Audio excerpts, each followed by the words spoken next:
করুন। আসসালামু আপু কাইন্ডলি আলাইকুম। শুরু করুন। আশা করছি সবাই ভালো আছেন।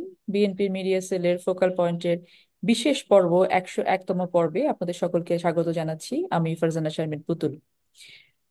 রমজান মাস সবাই আমরা সিয়াম সাধনা পালন করছি। আশা করছি যে যেখানে আছেন সুস্থ আছেন, ভালো আছেন।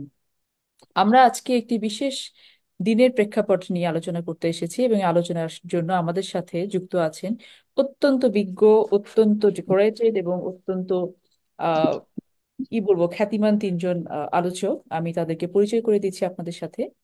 আমাদের সাথে আজকে যুক্ত আছেন মেজর অবসরপ্রাপ্ত Hafizul Ahmed, Bir Bikram, vice chairman Bangladesh Nationalist Party BNP. আমাদের সাথে যুক্ত আছেন মেজর অবসরপ্রাপ্ত সৈয়দ আবু বকর সিদ্দিকী, পিএসসি, মুক্তিযুদ্ধ বিষয়ক গবেষক এবং বিশ্লেষক। আমাদের সাথে যুক্ত আছেন আপনাদের খুব পরিচিত মুখ, ডক্টর কামরুল হাসান, অধ্যাপক, জাহাঙ্গীরনগর বিশ্ববিদ্যালয়। আজকে আমরা আলোচনার শিরোনাম নির্ধারণ করেছি স্বাধীনতা যুদ্ধ, তেলিয়াপাড়া ও শহীদ প্রেসিডেন্ট জিয়াউর রহমান বীর উত্তম। স্বাধীনতা যুদ্ধ মানে শহীদ প্রেসিডেন্ট জিয়াউর রহমান। আমরা আজকে যারা এখানে আছেন তাদের কাছ থেকে মুক্তিযুদ্ধ বিষয়ক কিছু বিষয়, তেলিয়াপাড়া, 4ঠা এপ্রিল গতকাল ছিল আমাদের তেলিয়াপাড়া দিবস, 1971 সালের 4ঠা এপ্রিল, এটার একটি প্রেক্ষাপট আছে এই বিষয়গুলো নিয়ে, এবং 26শে মার্চ থেকে শুরু করে 25শে মার্চের কালোরাত্রি, 4ঠা এপ্রিল, তারপরে সমগ্র আসলে 1971 একটি অধ্যায় বাংলাদেশের আহ জন্মের ইতিহাসে একটি অত্যন্ত গুরুত্বপূর্ণ অধ্যায়। এই অধ্যায়ের যারা একেবারে কালের সাক্ষী বলে আমরা মনে করতে পারি, সেরকম একজন দুজন আছেন আমাদের সাথে। তাদের কাছ থেকে আমরা আসলে বিষয়গুলো জানতে চাইবো যে তেলিয়াপাড়া দিবসের তাৎপর্য, সাথে সাথে আমাদের তেলিয়াপাড়া দিবস পর্যন্ত বা তার আগ পর্যন্ত মুক্তিযুদ্ধের কোন কোন প্রেক্ষাপট নিয়ে কে কোন জায়গায় কাজ করেছেন, এবং সত্যিকার অর্থে আসল ইতিহাসটা কি। কারণ আমরা যদি আসল ইতিহাস না জানি, আমরা যদি অনেক কিছু অতিরঞ্জিত জানি অথবা যেটা জানা প্রয়োজন সেটা না জানি, এটা আসলে আমাদের নিজেদের জন্য এবং আমাদের নিজেদের ভবিষ্যৎ প্রজন্মের জন্য অনেকটা অনেকাংশে খারাপ একটা উদাহরণ বহন করবে, যে আমরা আমাদের নিজস্ব ইতিহাসগুলোকে ঠিকমতো জানতে পারি না। 71 সালের মুক্তিযুদ্ধের মাধ্যমে, একটি রক্তক্ষয়ী সংগ্রামের মাধ্যমে একটি দেশ আমরা স্বাধীন করেছি, একটি স্বাধীনতা অর্জন করেছি। কিন্তু মুক্ত কতখানি হয়েছি সেটা এখন আসলে অনেকটা একটা জ্বলন্ত প্রশ্ন হয়ে জাতির কাছে ধরা দিয়েছে। আমরা এই প্রশ্নগুলোর উত্তরে খুঁজবো। আমি সবার আগে খুব বেশি কথা আমি আর বলবো না, কারণ যারা বিজ্ঞ আলোচক এখানে আছেন তারা আপনাদেরকে অনেক অনেক গুরুত্বপূর্ণ তথ্য দিবেন আজকে, এবং সেটা নিয়ে আমরা আলোকিত হব আশা করছি। আমি সবার আগে একটু প্রফেসর ডক্টর কামরুল হাসান ওনার কাছে যেতে চাই। তেলিয়াপাড়া দিবস, 4ঠা এপ্রিল 1971, এটার তাৎপর্যটা একটু ছোট করে আপনি আমাদেরকে জানাবেন যে আসলে তেলিয়াপাড়া দিবসটা কি ছিল এবং এটার আসলে প্রেক্ষাপটটা কি ছিল। আহ বিসমিল্লাহির রহমানির রহিম। আজকে বিএনপি মিডিয়া সেল আয়োজিত এই আলোচনা সভায় অতিথি হিসেবে উপস্থিত আছেন আমাদের সকলের শ্রদ্ধেয়, আহ, এবং আমি যেভাবে বলে অভ্যস্ত সেটা হচ্ছে জীবন্ত কিংবদন্তি যাদের বলা হয়, সেরকম একজন মেজর অবসরপ্রাপ্ত Hafizuddin Ahmed Bir Bikram, vice chairman BNP. আমার সাথে আরো সংযুক্ত আছেন আলোচনায় মেজর অবসরপ্রাপ্ত সৈয়দ আবু বকর সিদ্দিক, পিএসসি, মুক্তিযুদ্ধ গবেষক এবং বিশ্লেষক, এবং আমার প্রিয় ফারজানা শারবিন পুতুল, উপস্থাপক এবং টকশো ব্যক্তিত্ব। আপনাদের সবাইকে শুভেচ্ছা জানাচ্ছি, এবং দর্শক শ্রোতা যারা শুনছেন তাদের। তেলিয়াপাড়া সম্পর্কে মেজর সিদ্দিক আমার চেয়ে আরো ভালো বলবেন, কারণ তিনি এই বিষয়ের একজন ভালো গবেষক। তো আমি যেটুকু আহ, তাদের গবেষণা থেকে পেয়েছি এবং বিভিন্ন সময় আহ, আমি ওনার কাছেও বলি। আসবো, বিভিন্ন প্রেক্ষাপট নিয়ে আসবো, জি। জি, আমি আমি শুধু শুরুতে এই একটা বিষয় একটু বলি যে তেলিয়াপাড়ার যে বিষয়টা সেটা হচ্ছে 4ঠা এপ্রিল, কিন্তু আমাদের স্বাধীনতার যে মহান মুক্তিযুদ্ধ, সেই মহান মুক্তিযুদ্ধের আহ অর্থাৎ আমি আনুষ্ঠানিক সূচনা মুক্তিযুদ্ধের যেটা বলি, আমি একটা প্রবন্ধ লিখেছিলাম এবার, যেটার প্রবন্ধের শিরোনাম ছিল জিয়ার স্বাধীনতার ঘোষণায় ছিল মুক্তিযুদ্ধের আনুষ্ঠানিক সূচনা। ফলে সেখানে 25 এবং 26শে মার্চের মধ্যরাতে জিয়া চট্টগ্রামের পুলিশ কর্মকর্তা ও আওয়ামী লীগ নেতাদের জানাতে বলেছিলেন। আমি যেটা দেখেছি আমাদের মহিউদ্দিন সাহেবের বিএনপি সময় অসময় গ্রন্থে লিখেছেন যে ইস্ট বেঙ্গলের 8ম ব্যাটালিয়ন বিদ্রোহ করেছে, বাংলাদেশের স্বাধীনতার জন্য তারা যুদ্ধ করবে। এবং তিনি একই সঙ্গে এটাও বলেছেন যে এই ঘোষণার মাধ্যমে আনুষ্ঠানিকভাবে বাংলাদেশের স্বাধীনতা যুদ্ধের সূচনা হয়। এই যুদ্ধটি শুরু হবার পর, যেহেতু এটা আরো ভালো বলবেন আমার দুই সহ আলোচক, ওই সময় আমরা জানি যে 25শে মার্চ যখন ঘুমন্ত মানুষের উপর হানাদার পাকিস্তান বাহিনী ঝাঁপিয়ে পড়লো, ঠিক তার আগ মুহূর্তে যে গণনা সেটা অনেকগুলো জায়গায় আছে, আমি সেটাতে যেতে চাচ্ছি না। তেলিয়াপাড়ায় দ্রুত আসবো, পরে ওই প্রসঙ্গে আসবো। ওরকম এক, মূলত তেলিয়াপাড়ায় যদি আমরা আসি তার আগে ওই কথাটা একটু বলে নেওয়া ভালো। কারণ আমাদের স্বাধীনতার ঘোষণা, বিশেষ করে 25 তারিখ, 25শে মার্চের সেই হানাদার বাহিনী ঘুমন্ত মানুষের উপর যখন ঝাঁপিয়ে পড়লো, তারপর আমরা সম্পূর্ণ নেতৃত্বহীন ছিলাম। কারণ ওই সময় আমাদের আওয়ামী লীগ নেতা শেখ মুজিবুর রহমান তিনি কিন্তু অ্যারেস্ট হয়ে যান। এবং আমরা দুটো সূত্র থেকে পরিষ্কার জানতে পারি আমাদের কোনো দিক নির্দেশনা তখন ছিল না। এবং ডক্টর কামালের একটা পুস্তকে আমরা এটা পাই। তিনি আম, পরিষ্কার বলেছেন যে 10:30টায় ওনার বাসা থেকে উনি ফিরেছেন। এবং আমরা নেতা ও পিতা, আমরা তাজউদ্দিন সাহেবের কন্যা আমরা শারমিন আহমেদের সেই পুস্তক থেকেও পাই যে ওই সময়ে তার বাবা এরকম একটি অবস্থায় মুক্তিযুদ্ধের ঘোষণার বিষয়ে রেকর্ডার নিয়ে আহ, আমাদের নেতাকে অনুরোধ করেছিলেন। কিন্তু তিনি যে বক্তব্য দিয়েছেন সেটা আমি পরে আসবো কোনো একটা সময় আলোচনার সুযোগ পেলে। সেটা কিন্তু দেয়া হয়নি, কারণ তিনি বলছিলেন যে এটা একটা রেকর্ডেড ভার্সন হবে, বিচ্ছিন্নতাবাদী হিসেবে চিহ্নিত হবে, ফলে আমি এই কাজটি তোমরা গিয়ে কমাও। এরকম একটি অবস্থায় জিয়াউর রহমান, উনি একজন মেজর, উনি জানলেন যে ঢাকায় এভাবে ক্র্যাকডাউন হয়েছে। এবং আমরা এই গল্প সবাই জানি, সেই আলোচনার সময় নষ্ট করতে চাই না। তিনি আহ স্বাধীনতার ঘোষণাটা কখন দিয়েছেন, উনি সৈনিকদের সামনে, উনি যে আহ, চট্টগ্রামে উনার ঠিক আহ 25 এবং 26 তারিখের রাতের আহ, প্রথম প্রহরী এই ঘোষণাটি দিয়েছেন। প্রথমত উনি আহ, সৈনিকদের সামনে এই ঘোষণাটা দেন। পরবর্তীতে পর্যায়ক্রমে 26, 27 যেই তারিখই বিতর্কে আসুক না কেন, এই ঘোষণাটি রেডিওতে আসে। এবং তিনি তারপর যুদ্ধে ঝাঁপিয়ে পড়েন। এবং দীর্ঘ 25 তারিখ থেকে 4 এপ্রিল পর্যন্ত সময়, আপনি দেখুন কতদিন। এখানে 25 তারিখ থেকে 4 এপ্রিল পর্যন্ত এই সময়টা কিন্তু যুদ্ধ চলছিল। এবং এই যুদ্ধটি আহ এমন একটি ভাবে চলছিল যেখানে কোনো দিক নির্দেশনা ছিল না। কিভাবে হবে, কে করবে, উনি নিজে ঘোষণা করেছেন এবং সবাই উৎসাহিত হয়েছে। এবং পর্যায়ক্রমে, এবং পাকিস্তানি হানাদার বাহিনী তারা কিন্তু তখন নির্মম হত্যাযজ্ঞ চালিয়েছে প্রথম যেই 2 মাস। পরবর্তীতে আমরা দেখি যে জনযুদ্ধের একটা পরিস্থিতি তৈরি হয়েছে। কিন্তু এই শুরুর দিকে যে বিষয়টা, সেই যুদ্ধটাকে একটা বিশেষ স্ট্রাকচারে নিয়ে আসবার জন্য, অর্থাৎ আমি যেটা দেখেছি যে বিচ্ছিন্ন ভাবে যুদ্ধ করলে যে বিষয়টি হয় সেটা হচ্ছে যে নেতাদের অনুপস্থিতিতে এরকম একটি যুদ্ধ বিচ্ছিন্ন জনযুদ্ধে রূপ নিতে পারে। এবং রাজনৈতিক একটা পরিচয়ের প্রয়োজন হয় এই ধরনের যুদ্ধে। কিন্তু ওই সময় আমাদের কোনো নেতৃত্ব ছিল না। এবং কে আসলে দায়িত্ব নিবে সে বিষয়টাও পরিষ্কার ছিল না। 4 তারিখ, 4 এপ্রিল হচ্ছে সেই কারণে অত্যন্ত গুরুত্বপূর্ণ একটা সম্মেলন, যেখানে এই জনযুদ্ধটাকে আসলে রাজনৈতিক একটি পরিচয় দেওয়ার চেষ্টা করা হয়। এবং এই এই সভা থেকে আমি যেটা, যে জায়গাটা গুরুত্বপূর্ণ মনে করি, যে এটাকে নানাভাবে বিচ্ছিন্ন সন্ত্রাসী কর্মকাণ্ড হিসাবে চালিয়ে দেওয়ার একটা ষড়যন্ত্র ছিল। ফলে আহ 4 এপ্রিল এই সভাটি মূলত, এটাকে 3টি ভাগে আপনি যদি ভাগ করেন, আমি যেভাবে ওনাদের লেখায় দেখেছি, এটাকে প্রথমত আমরা রাজনৈতিক, কূটনৈতিক, আন্তর্জাতিক এবং সামরিক সম্মেলন হিসাবে এটাকে আমরা মূল্যায়ন করতে পারি। এবং এখানে জিয়াউর রহমানের যে অংশগ্রহণ, সেই অংশগ্রহণ মূলত আহ যে স্বাধীনতা আচ্ছা কামরুল, একটু আপনাকে দিয়ে। ইন্টারাপ্ট করি একটা বিষয় একটু, যে ওই সময় তো আসলে যোগাযোগ ব্যবস্থা এতটা বেশি উন্নত ছিল না, ভেঙে পড়েছিল সবকিছু।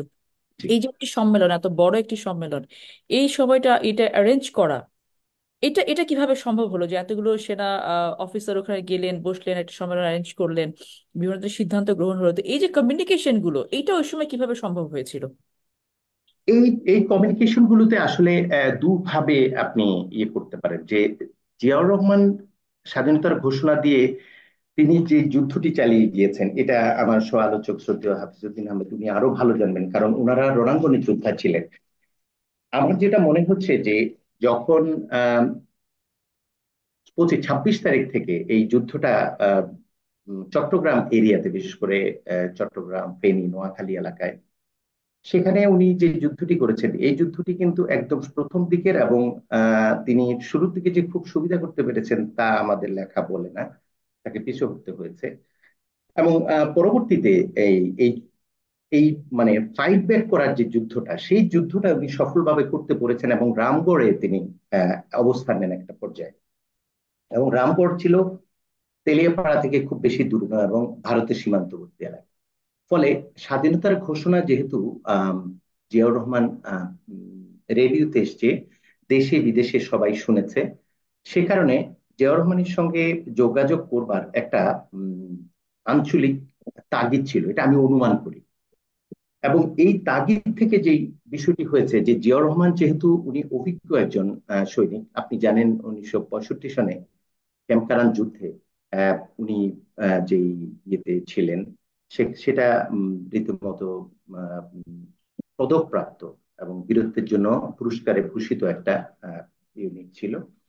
এবং উনি জার্মানিতে ট্রেনিং নিয়েছেন, ফলে ওনার পূর্বের যে যুদ্ধের অভিজ্ঞতা এবং প্রশিক্ষণ জার্মানিতে ছিল, এবং উনি সাহসের যে পরিচয় দিয়েছেন চট্টগ্রামে স্বাধীনতার ঘোষণার মাধ্যমে, একেবারে কোনো দিক থেকে কোনো দিক নির্দেশনা ছিল না, এরকম একজন মানুষের সাথে বাংলাদেশের এই মুক্তিযুদ্ধকে একটি রাজনৈতিক পরিচয় দেওয়ার জন্য এই শক্তির সঙ্গে রাজনীতির যে সম্পর্ক তৈরি করার যে চেষ্টাটা, সেটা বোধহয় আঞ্চলিক একটা ইয়ে ছিল, কারণ ওই সময় আর্ম চেয়ার পলিটিশিয়ান যারা ছিল তারা কিন্তু ভারতে চলে গিয়েছিল।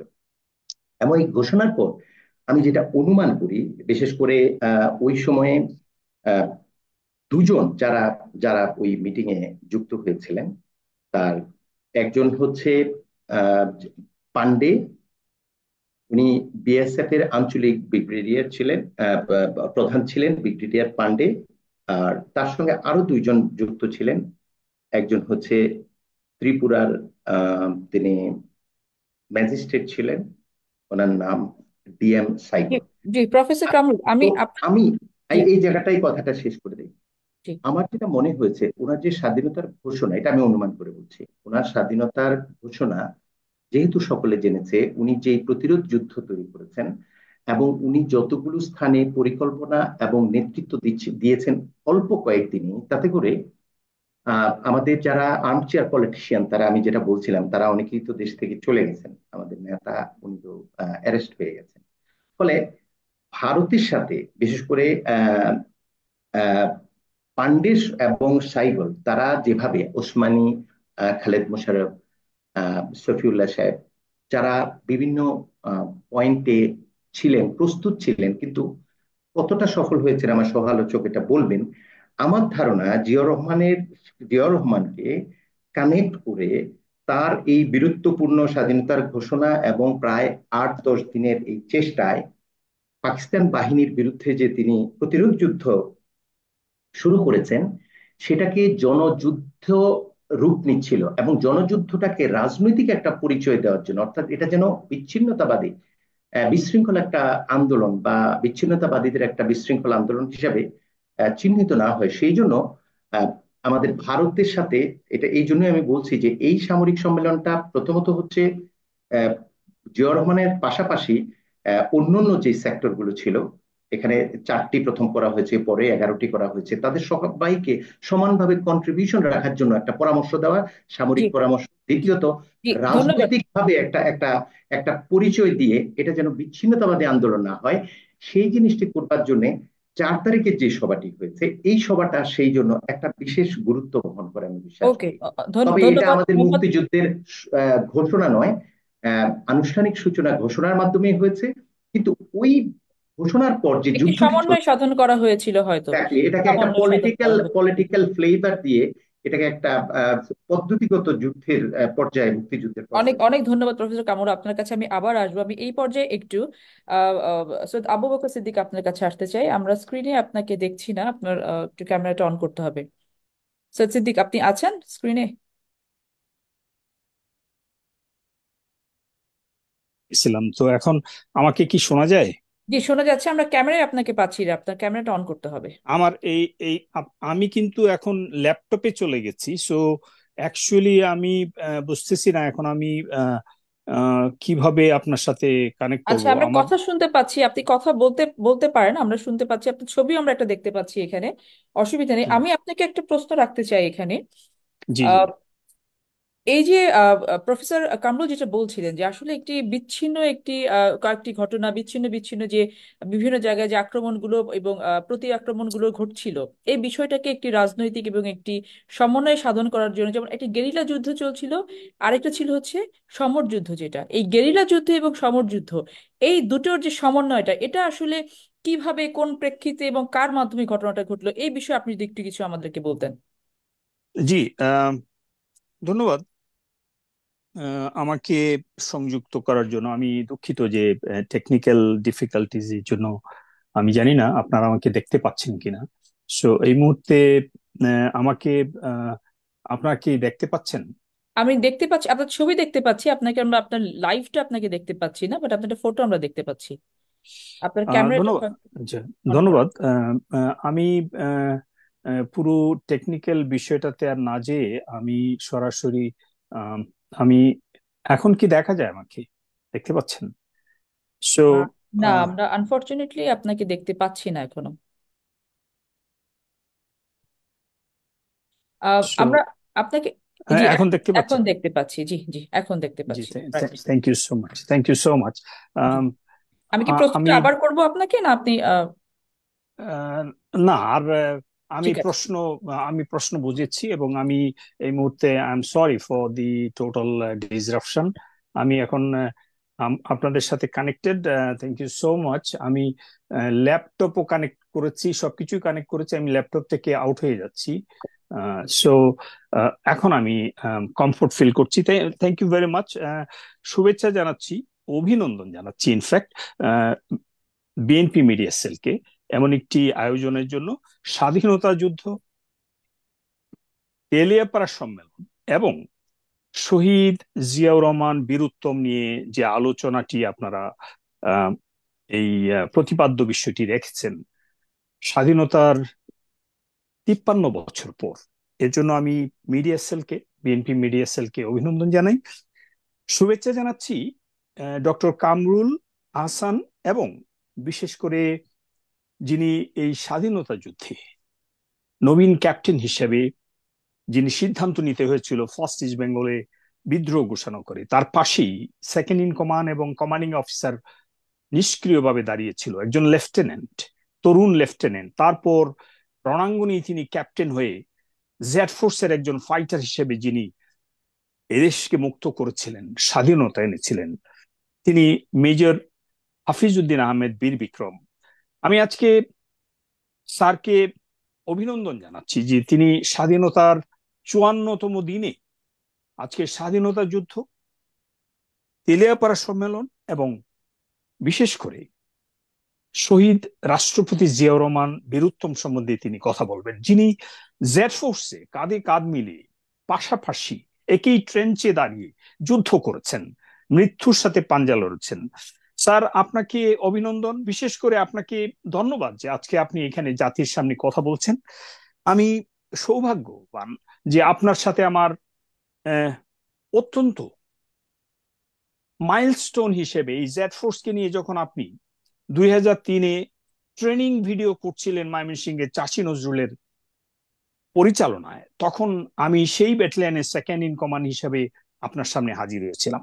আজকে আমি এই প্রিলিউডটা দেওয়ার কারণটা হলো যে স্বাধীনতা যুদ্ধ নিয়ে যদি কথা বলতে হয় তাহলে বাংলাদেশে জেড ফোর্সের একজন ফাইটার, একজন বীর বিক্রম, তিনি যখন কথা বলেন তখন এই নতুন প্রজন্ম এটিকে দারুণভাবে গ্রহণ করবে। সুতরাং আমার কাছে এটি সৌভাগ্য এবং একটি সুন্দর সময় মনে হচ্ছে।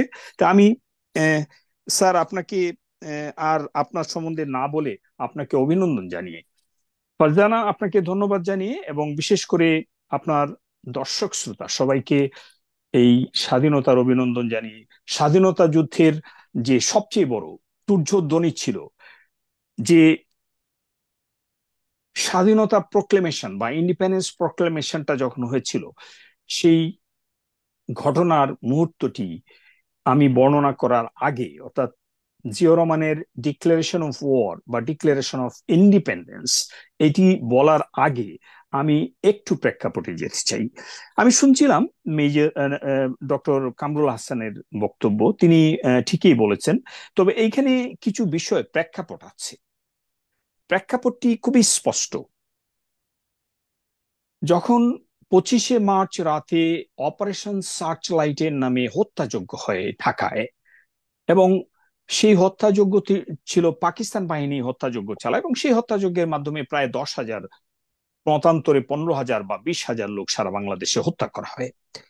সেই রাতে কোনো রাজনৈতিক সিদ্ধান্ত ছিল না। আমি কোনো দল মত কাউকে অভিযোগ না দিয়ে সেই 53 বছর আগের প্রেক্ষাপটে যেতে চাই। মেজর হাফিজ স্যার এখানে আছেন, তিনি বলবেন, আমি শুনবো। আজকে আমি শোনার জন্য এসেছি। তারপরও আমি আমার একজন গবেষক হিসেবে 41 বছর আগে আমি প্রাতিষ্ঠানিকভাবে বাংলাদেশ মিলিটারি একাডেমিতে এই মুক্তিযুদ্ধ পড়াশোনা করি। তারপরে ধীরে ধীরে ধীরে আস্তে আস্তে স্টাফ কলেজে সেটি নিয়ে আমি সাধনা করি। গত 5 বছর আমি 15টি পডকাস্ট করেছি, এবং মেজর হাফিজ স্যারের সঙ্গে আমার ফাইনাল অফেন্সিভ, স্বাধীনতা যুদ্ধের ফাইনাল অফেন্সিভ নিয়ে কথা হয়েছে, এবং কয়েকটি এপিসোড হয়েছে। আমি সেই 25 তারিখ বা 26 তারিখের প্রেক্ষাপটকে দুটি এপিসোডে ভাগ করব ফারজানা। একটি এপিসোড যেখানে রাজনীতি, যেখানে সামরিক, বেসামরিক, সামাজিক একটি প্রেক্ষাপট। আরেকটি এপিসোড হলো যে বিশেষ করে চট্টগ্রামে, সেখানেও রাজনীতি ছিল, সেখানেও সামাজিক বা পলিটিক্যাল অনেকগুলো বিষয় ছিল, কিন্তু সামরিক যে দৃষ্টান্ত সেটি ছিল উজ্জ্বল। আমি বাংলাদেশের যে সার্বিক প্রেক্ষাপট সেখানে যাওয়ার আগে এই দুটি ইভেন্টকে আমি বলতে চাচ্ছি। একটি ছিল পরাজয়, রাজনৈতিক পরাজয়, মানুষের মৃত্যু, হত্যাকাণ্ড, অপারেশন সার্চ লাইটের মাধ্যমে গভীর রাতে আক্রমণ নিরীহ বাঙালির উপর। আর চট্টগ্রামে ঘটেছিল আরেকটি এপিসোড, সেখানেও ছিল হত্যাকাণ্ড, সেখানেও অপারেশন সার্চ লাইটের এক্সটেনশনে তারা হত্যাযজ্ঞ চালাচ্ছিল, কিন্তু জ্বলে উঠেছিল বাংলাদেশ সেনাবাহিনীর তৎকালীন পাকিস্তান ইস্ট বেঙ্গল রেজিমেন্টের গর্জে ওঠা। এই এই যে জ্বলে ওঠা, সেই জ্বলে ওঠার সাথে একটি দৃশ্য আমি দেখাতে চাই আপনাদের দর্শক শ্রোতাকে। সেই দৃশ্যে গত রাতে আমি ডিজিটাল একটি প্রসেস না করে আমি সরাসরি চলে যাই সেই 53 বছর আগে হাফিজ স্যাররা যে সাদা কাগজে আঁকা আঁকি করতো, সেই আঁকা আঁকি করছিলাম আমি। দুঃখে, আনন্দে, গর্বে আমি আঁকা আঁকি করছিলাম। এই অঙ্কনটা আসলে আমি জানি না কতটুকু আপনারা দেখতে পাচ্ছেন। বাংলাদেশের ম্যাপটা আঁকার চেষ্টা করছি। এইখানে চট্টগ্রাম, এইখানে রামগড়, এইখানে হলো ব্রাহ্মণবাড়িয়া কিংবা তেলিয়াপাড়া, যে তেলিয়াপাড়া নিয়ে আজকে আমরা আলোচনা করব। এইখানে যশোর, যে ফার্স্ট ইস্ট বেঙ্গল যেখানে ছিল, এবং এই রংপুর। এখানে আমি যে মূল জিনিসটা আমি তুলে আনতে চাচ্ছি, বাংলাদেশ ম্যাপের এই চিটাগংয়ে 8 ইস্ট বেঙ্গল, ব্রাহ্মণবাড়িতে 4 ইস্ট বেঙ্গল, জয়দেবপুরে 2nd ইস্ট বেঙ্গল, এবং যশোরে হাফিজ স্যারের লেফটেন্যান্ট হাফিজের 1st ইস্ট বেঙ্গল, এবং রংপুরে 3rd ইস্ট বেঙ্গল। এই 5টি ইস্ট বেঙ্গল, 5টি ইস্ট বেঙ্গল মুক্তিযুদ্ধের যে সূচনা করেছে, অর্থাৎ প্রতিরোধ যুদ্ধ তারা করেছিল। সেই প্রতিরোধ যুদ্ধটি হয়েছিল কিন্তু মূলত 5টি জায়গায়: চট্টগ্রাম, ব্রাহ্মণবাড়িয়া, জয়দেবপুর, যশোর এবং রংপুরে। এই 5টি ব্যাটালিয়নের আশ্চর্যজনকভাবে সত্য, আমি যত গবেষণার গভীরে প্রবেশ করি তত আমি চমকে উঠি, তত বেশি আমি শকড হই, সারপ্রাইজ হই। ব্যাটালিয়ন কমান্ডার তো ছিলই না, কোথাও 2nd ইন কমান্ড, কোথাও 3rd ইন কমান্ড। এমনকি 1st ইস্ট বেঙ্গলে মেজর হাফিজ তখন লেফটেন্যান্ট, তিনি রণাঙ্গনে ক্যাপ্টেন হয়েছেন, নবীন ক্যাপ্টেন হয়েছেন, রণাঙ্গনে তাকে সেই পদ দেওয়া হয়, তেমন সৌভাগ্য সবার হয় না। এই যে মেজর, ক্যাপ্টেন এবং লেফটেন্যান্টরা যে বিদ্রোহ করলো, সেখানে কিন্তু এই 5টি ইস্ট বেঙ্গলের সৈনিক যারা, তারা ছিল বাঙালি সৈনিক। এই বাঙালি সৈনিকরা তারা তাদেরকে আপ্রাণ চেষ্টা করেছে। প্রতিরোধ যুদ্ধের প্রথম কাজটি ছিল তারা বিদ্রোহ করেছে এবং দে হ্যাড টু ডিসএঙ্গেজ। মিলিটারি ভার্সনটা হলো যে ডিসএঙ্গেজমেন্ট ইজ ভেরি টাফ। এই যে তারা ক্যান্টনমেন্ট থেকে বের হয়ে গেল, তখন অনেক হতাহত হয়েছে। ক্যাপ্টেন হাফিজের সঙ্গে একজন লেফটেন্যান্ট সেদিন আত্মাহুতি দিয়েছিল। একমাত্র সম্বল তার সাথী একজন অফিসার, তিনি আত্মাহুতি দিয়েছিল। সেইভাবে চট্টগ্রামে যখন বিদ্রোহ ঘোষণা করে, তখন প্রথম যে সিনিয়র মোস্ট ছিল MR Chowdhury, colonel MR Chowdhury, তাকে হত্যা করা হয় প্রথম প্রহরে। আমি সেই যে দৃশ্য, সেখানে একটি বিষয় নিয়ে আসতে চাই। 25 তারিখ রাত থেকে, অর্থাৎ 26 তারিখ থেকে 26, 27, 28, 30 এবং 1 তারিখে যে এই 5 দিনে যে প্রতিরোধ যুদ্ধটি হয়েছিল, সেটি ছিল জাতির জন্য সবচেয়ে বড় সিদ্ধান্ত, সবচেয়ে কঠিন সিদ্ধান্ত। সেই সিদ্ধান্তের একজন ছিলেন লেফটেন্যান্ট এবং ক্যাপ্টেন হাফিজ। তো আমি সেই জায়গাতে যাওয়ার সাথে যে বিষয়টাকে নিয়ে আসতেছি, এই প্রতিরোধ যুদ্ধের পরেই, অর্থাৎ 1 তারিখ পর্যন্ত তারা বিদ্রোহ এবং তাদের ক্যান্টনমেন্ট থেকে বের হয়ে তাদের কিন্তু ত্রিশঙ্কু অবস্থা ছিল। ইস্ট বেঙ্গল রেজিমেন্ট গুলো, তাদের না ছিল পাকিস্তান তাদের শত্রু, না ছিল তাদের কোনো স্থান, না ছিল শেল্টার, না ছিল কোনো রাজনৈতিক কোনো সিদ্ধান্ত, না ছিল কোনো কূটনৈতিক সিদ্ধান্ত, এমনকি পার্শ্ববর্তী দেশ। আমি যে আপনাদেরকে দৃশ্য দেখালাম, সেখানে অলমোস্ট 5টি ব্যাটালিয়নই, একমাত্র জয়দেবপুর ছাড়া 5টি ব্যাটালিয়ন প্রক্সিমিটি তাদের ছিল সীমান্তের পাশে, একদম সীমান্তে যুদ্ধ করছিলেন হাফিজ স্যার। কিন্তু তাদের কিন্তু অনুমতি ছিল না যে ভারতে যে একটু স্যাংচুয়ারি বা শেল্টার নেওয়ার। এটি কেন বলছি, যে তখন এই যে ত্রিশঙ্কু, অর্থাৎ এই 5টি ইস্ট বেঙ্গল রেজিমেন্টের যে কোথাও স্থান নাই, সেখানে স্থান পেয়েছিল আশেপাশের গ্রামগুলোর সাধারণ মানুষের। তারা তাদের প্রাণ দিয়ে, তাদের যার যা কিছু আছে, একটি ডিম, 2টি চিকেন কিংবা একটি মাছ ভাজি করে বা রান্না করে তাদেরকে খাওয়ানোর ব্যবস্থা করেছে, তাদের পাশে দাঁড়িয়েছে। তারা যা যা আছে নিয়ে তাদের সাথে যুদ্ধে লিপ্ত হয়েছে। আমি এইখানে যে বিষয়টা নিয়ে আসবো, যে স্বাধীনতার ঘোষণাটা কখন আসে, অর্থাৎ 25 তারিখ রাতে যখন lieutenant colonel Abdur Rashid Janjua, battalion commander of 8 east Bengal regiment, আপনারা খেয়াল করে দেখবেন 8, 4, 2, 1, 3, অর্থাৎ সবচেয়ে কনিষ্ঠ ব্যাটালিয়ন, 30 সেপ্টেম্বরে যে ব্যাটালিয়নটা রেইজ হচ্ছে, অর্থাৎ সংগঠিত হচ্ছে, নতুন করে তৈরি হচ্ছে, সেই ব্যাটালিয়নের সেকেন্ড ইন কমান্ড হিসেবে তিনি সেকেন্ড বেঙ্গল থেকে আসছেন, অর্থাৎ মেজর জিয়াউর রহমান। মেজর জিয়াউর রহমান সেখানে দেখলেন তাকে হত্যা করার জন্য পাঠানো হচ্ছিল সোয়াত জাহাজে অস্ত্র গোলাবারুদ খালাস করার জন্য। পথিমধ্যেই যে কোনো বিপর্যয়ের কোনো না কোনো সম্ভাবনা সৃষ্টি হয়, সেইখানে সম্ভাবনা সৃষ্টি হয়েছিল। আপনারা জানেন ইতিহাস, এটি হাফিজ স্যার আরো ভালো জানেন। পথিমধ্যে তিনি টাইগার পাসে যে ওভারব্রিজটা আছে, সেই ওভারব্রিজে থেমে গিয়েছিলেন, বিকজ ব্যারিকেড ছিল, জনতা ব্যারিকেড দিয়েছিল। সেখানে তিনি রাত 11টার দিকে যেতে পারছিলেন না। সেই সময় খালিকুজ্জামান, ক্যাপ্টেন খালিকুজ্জামান জানতে পারলেন। তো স্যার আমি সিদ্দিক আমি সাহেব, আমি আমি একটু আসি। ইন্টারাপ্ট করি আপনাকে, জি জি একটু জি ইন্টারাপ্ট বলুন। করি, জি।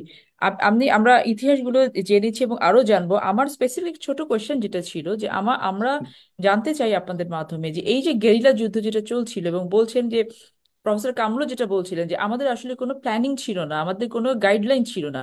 সো এখান থেকে এই যে 4 এপ্রিল যে তেলিয়াপাড়াতে যে সম্মেলনটা হলো, একটা প্ল্যানিং, একটা স্ট্রাকচারের ভিতরে পুরো মুক্তিযুদ্ধটাকে নিয়ে এসে এটাকে একটা পরিকল্পিত রূপ দেয়া, এই ঘটনাটা আসলে কিভাবে ঘটলো, এই প্রেক্ষাপটটা একটু যদি আপনি ছোট করে বলতেন, এই তারপর আমি আমি আবার আমি আপনার কাছে আসবো। আমি আমি এখানে যাচ্ছি। আমি তেলিয়াপাড়ায় যাওয়ার আগে আমি প্রেক্ষাপটটাকে আরো স্পষ্ট করতে চাই। জিয়াউর রহমানের ঘোষণাটি হয়, অর্থাৎ তিনি ব্যাটালিয়নটাকে নিয়ে, তার আগে তার কমান্ডিং অফিসারকে বন্দি করে তিনি ব্যাটালিয়ন, আমরা জানি ব্যাটালিয়ন নিয়ে তিনি বের হয়ে যান এবং কালুরঘাটে বেতার কেন্দ্রকে উনি সিকিউর করেন এবং এই যে কর্ণফুলী ব্রিজটাকেও সিকিউর করেন। সেখানে যুদ্ধ চলছিল, এখানে এয়ার স্ট্রাইক হয়েছে তার উপরে। কিন্তু তিনি ভাবলেন, প্রথম তিনি চিন্তা করলেন যে আমাদের পলিটিক্যাল সিদ্ধান্ত নাই, আমাদের মিলিটারি কোঅর্ডিনেশন নাই, আমাদের ইন্টারন্যাশনাল কোঅর্ডিনেশন নাই, ভারতে যাওয়ার কোনো অনুমতি নাই, এমন একটি প্রেক্ষাপটে আমাদের কি করতে হবে। তিনি প্রথম ভাবলেন সারা জাতিকে জানাতে হবে। আমার 300 সৈনিকের সামনে আমি বললাম we revolt, then so what, what about the others, what about the other চারটা ইস্ট বেঙ্গলের যেমন, হোয়াট অ্যাবাউট সারা Bangladesh, what about EPR, what about police? এই যে সারা বাংলাকে জানানোর জন্য তার যে চিন্তা, তার ফসল ছিল উনি বলেছিলেন রেডিও সেন্টারে যে যে তার যে প্রথম বাণীটা ছিল, প্রথম যে বক্তব্যটা ছিল, I major Ziaur Rahman do hereby declare the independence of Bangladesh. এটি ছিল স্বাধীনতার ঘোষণা, সেটি ছড়িয়ে পড়ে। এবং তিনি এখানে আরেকটি বিষয়ে তিনি পরদিন তিনি on behalf of our great leader Sheikh Mujibur Rahman এই কথাটি বলে তিনি এটিকে পলিটিক্যাল রূপে রূপান্তরিত করলেন। আমি আসছি এখন আপনার এইখানে এইখানে একটি বিষয় যে ফোর ইস্ট বেঙ্গল যখন ব্রাহ্মণবাড়িয়ায় বিদ্রোহ করে, তখন খালেদ মোশাররফ চেষ্টা করছিলেন যে একটি স্যাংচুয়ারি, যা সবাই করেছে, প্রত্যেকটা ব্যাটালিয়নই করেছে, যে কোথাও একটা সেফ জায়গায়। তাই হবিগঞ্জ এবং সিলেটের মাঝখানে, এই আবার আমি একটু দেখাচ্ছি জায়গাটা, আমরা জানি যে এই এই যে ম্যাপটা আপনারা দেখতে পাচ্ছেন, এই ম্যাপের বেসিক্যালি, আমাকে দেখতে পাচ্ছেন যে এই ম্যাপের জি, দেখেন আমরা সারা দেখতে পাচ্ছি বাংলায় আপনাকে। এই যে কর্নারে এই সেফ জায়গায়, এটা হলো তেলিয়াপাড়া, আপনারা আশা করি দেখতে পাচ্ছেন। এইখানে ব্যাটালিয়নটাকে নিয়ে যায়, সেটি নিয়ে যায় 31 তারিখে সেখানে যায়। এবং এইখানে অনেক লম্বা ঘটনা। Second east Bengal already Kishoreganj শফিউল্লাহর নেতৃত্বে, মেজর শফিউল্লাহর নেতৃত্বে সেকেন্ড ইস্ট বেঙ্গলকে উনি দাওয়াত করেন, অর্থাৎ যেভাবেই হোক লেফটেন্যান্ট মাহবুব, ফ্রন্টিয়ার ফোর্সের লেফটেন্যান্ট মাহবুবকে একটি রেলওয়ের মাধ্যমে পাঠিয়ে, বগির মাধ্যমে পাঠিয়ে তাকে একটি চিঠি দেন যে স্যার আপনি you come back here, let us strengthen. So second east Bengal সেখানে চলে আসে 2 তারিখের মধ্যে। অর্থাৎ ওই সময়টাতে তিনি কোঅর্ডিনেট করছেন ভারতের সাথে। তিনি ক্রস করে ব্রিগেডিয়ার পান্ডের সঙ্গে যোগাযোগ করেন। ব্রিগেডিয়ার পান্ডে ছিলেন আঞ্চলিক কমান্ডার বিএসএফ ত্রিপুরার। এবং একই সাথে ব্রাহ্মণবাড়িয়ার যে এসডিও ছিলেন কাজী রকিব উদ্দিন, তিনি প্রচন্ড প্রেশার পাচ্ছিলেন জনতার কাছ থেকে, জনতা ওই পারে যেতে চাচ্ছিল ভারতে। অর্থাৎ মানুষ, যে জনগণের যে ইচ্ছা, তখন সেনাবাহিনীর ইচ্ছা, এবং প্রত্যেকের ইচ্ছা হলো যে ভারতের সাথে একটা কোঅর্ডিনেশন। সেই প্রসেসটি উনি শুরু করতে গিয়ে তিনি জেনারেল ওসমানীর সঙ্গে মতিনগরে দেখা, সেই ভারতে অর্থাৎ ত্রিপুরায়, সেখানে তিনি দাওয়াত করেন যে 4 তারিখে আমরা একটা কনফারেন্স করতে চাই। সেকেন্ড বেঙ্গল আছে, ফোর বেঙ্গল আছে, আমরা প্রায় এখানে বেশ কিছু অফিসার আছি, আমরা কোঅর্ডিনেট করতে চাই, আপনি স্যার আসেন। তিনি রাজি হলেন। পান্ডে, ব্রিগেডিয়ার পান্ডে ইনস্ট্যান্টলি সেখানে জানালো যে 2 দিন আগে মেজর জিয়াউর রহমান রামগড় দিয়ে তিনি আমার কাছে এসেছিলেন, আমার সাথে কথা বলেছেন, তিনি একটি সহযোগিতা চেয়েছেন, সার্বিক মিলিটারি পলিটিক্যাল কোঅর্ডিনেশন এবং সার্বিক সহযোগিতা তিনি চেয়েছেন। এইখানে রকিবউদ্দিন সাহেবও কিন্তু কোঅর্ডিনেট করছিলেন পাশেই ডিস্ট্রিক্ট ম্যাজিস্ট্রেট সাইগলের সাথে ত্রিপুরার।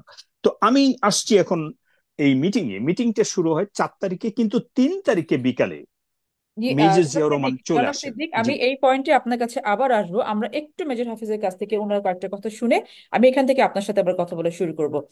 জি জনাব হাফিজ, আপনি তো সবকিছুই বলবেন। আপনার কাছে আমি একটা স্পেসিফিক কোয়েশ্চেন জানতে চাই। এই যে স্বাধীনতার ঘোষণা, আপনি শুনতে পাচ্ছেন আমাকে, রাইট? হ্যাঁ, শুনতে পাচ্ছি। একটা দেশকে স্বাধীন করবে এই ঘোষণা দেয়া, প্রোক্লামেশন অফ ইন্ডিপেন্ডেন্স, এই জিনিসটার কিছু স্পেসিফিক ক্রাইটেরিয়া কি থাকা উচিত বলে আমরা মনে করি? এসেনশিয়াল কম্পোনেন্ট গুলো কি? আমি একটা দেশকে স্বাধীন ঘোষণা করব, এটার এসেনশিয়াল কম্পোনেন্ট গুলো কি ছিল বা কি থাকে সাধারণত? আমি পলিটিক্যাল সায়েন্সের ছাত্র হিসাবে যতটুকু জানি, প্রথমে তাদের একটা নির্দিষ্ট ভৌগোলিক এলাকা থাকা দরকার, তাদের নিজস্ব একটা সরকার থাকা দরকার। এই দুটি তাদের প্রধান ইমিডিয়েট চাহিদা রাষ্ট্র হিসাবে আত্মপ্রকাশ করার জন্য। তো দুটি বাংলাদেশে ছিল তখন। বাংলাদেশের ভূখণ্ডও ছিল, জনগণও স্বাধীনতার জন্য উন্মুখ ছিল। আর সরকারের যেটি ঘাটতি ছিল সেটি মেজর জিয়াউর রহমান সরকারের ঘোষণা দিয়েছেন, নিজেকে সরকার প্রধান হিসাবে আহ, জাতির উদ্দেশ্যে বক্তব্য দিয়েছেন। সুতরাং যে বেসিক যে রিকোয়ারমেন্ট গুলা, কেতাবি যে রিকোয়ারমেন্ট গুলা পলিটিক্যাল সায়েন্সের বইতে আছে, সেটা অলরেডি ফুলফিল ছিল।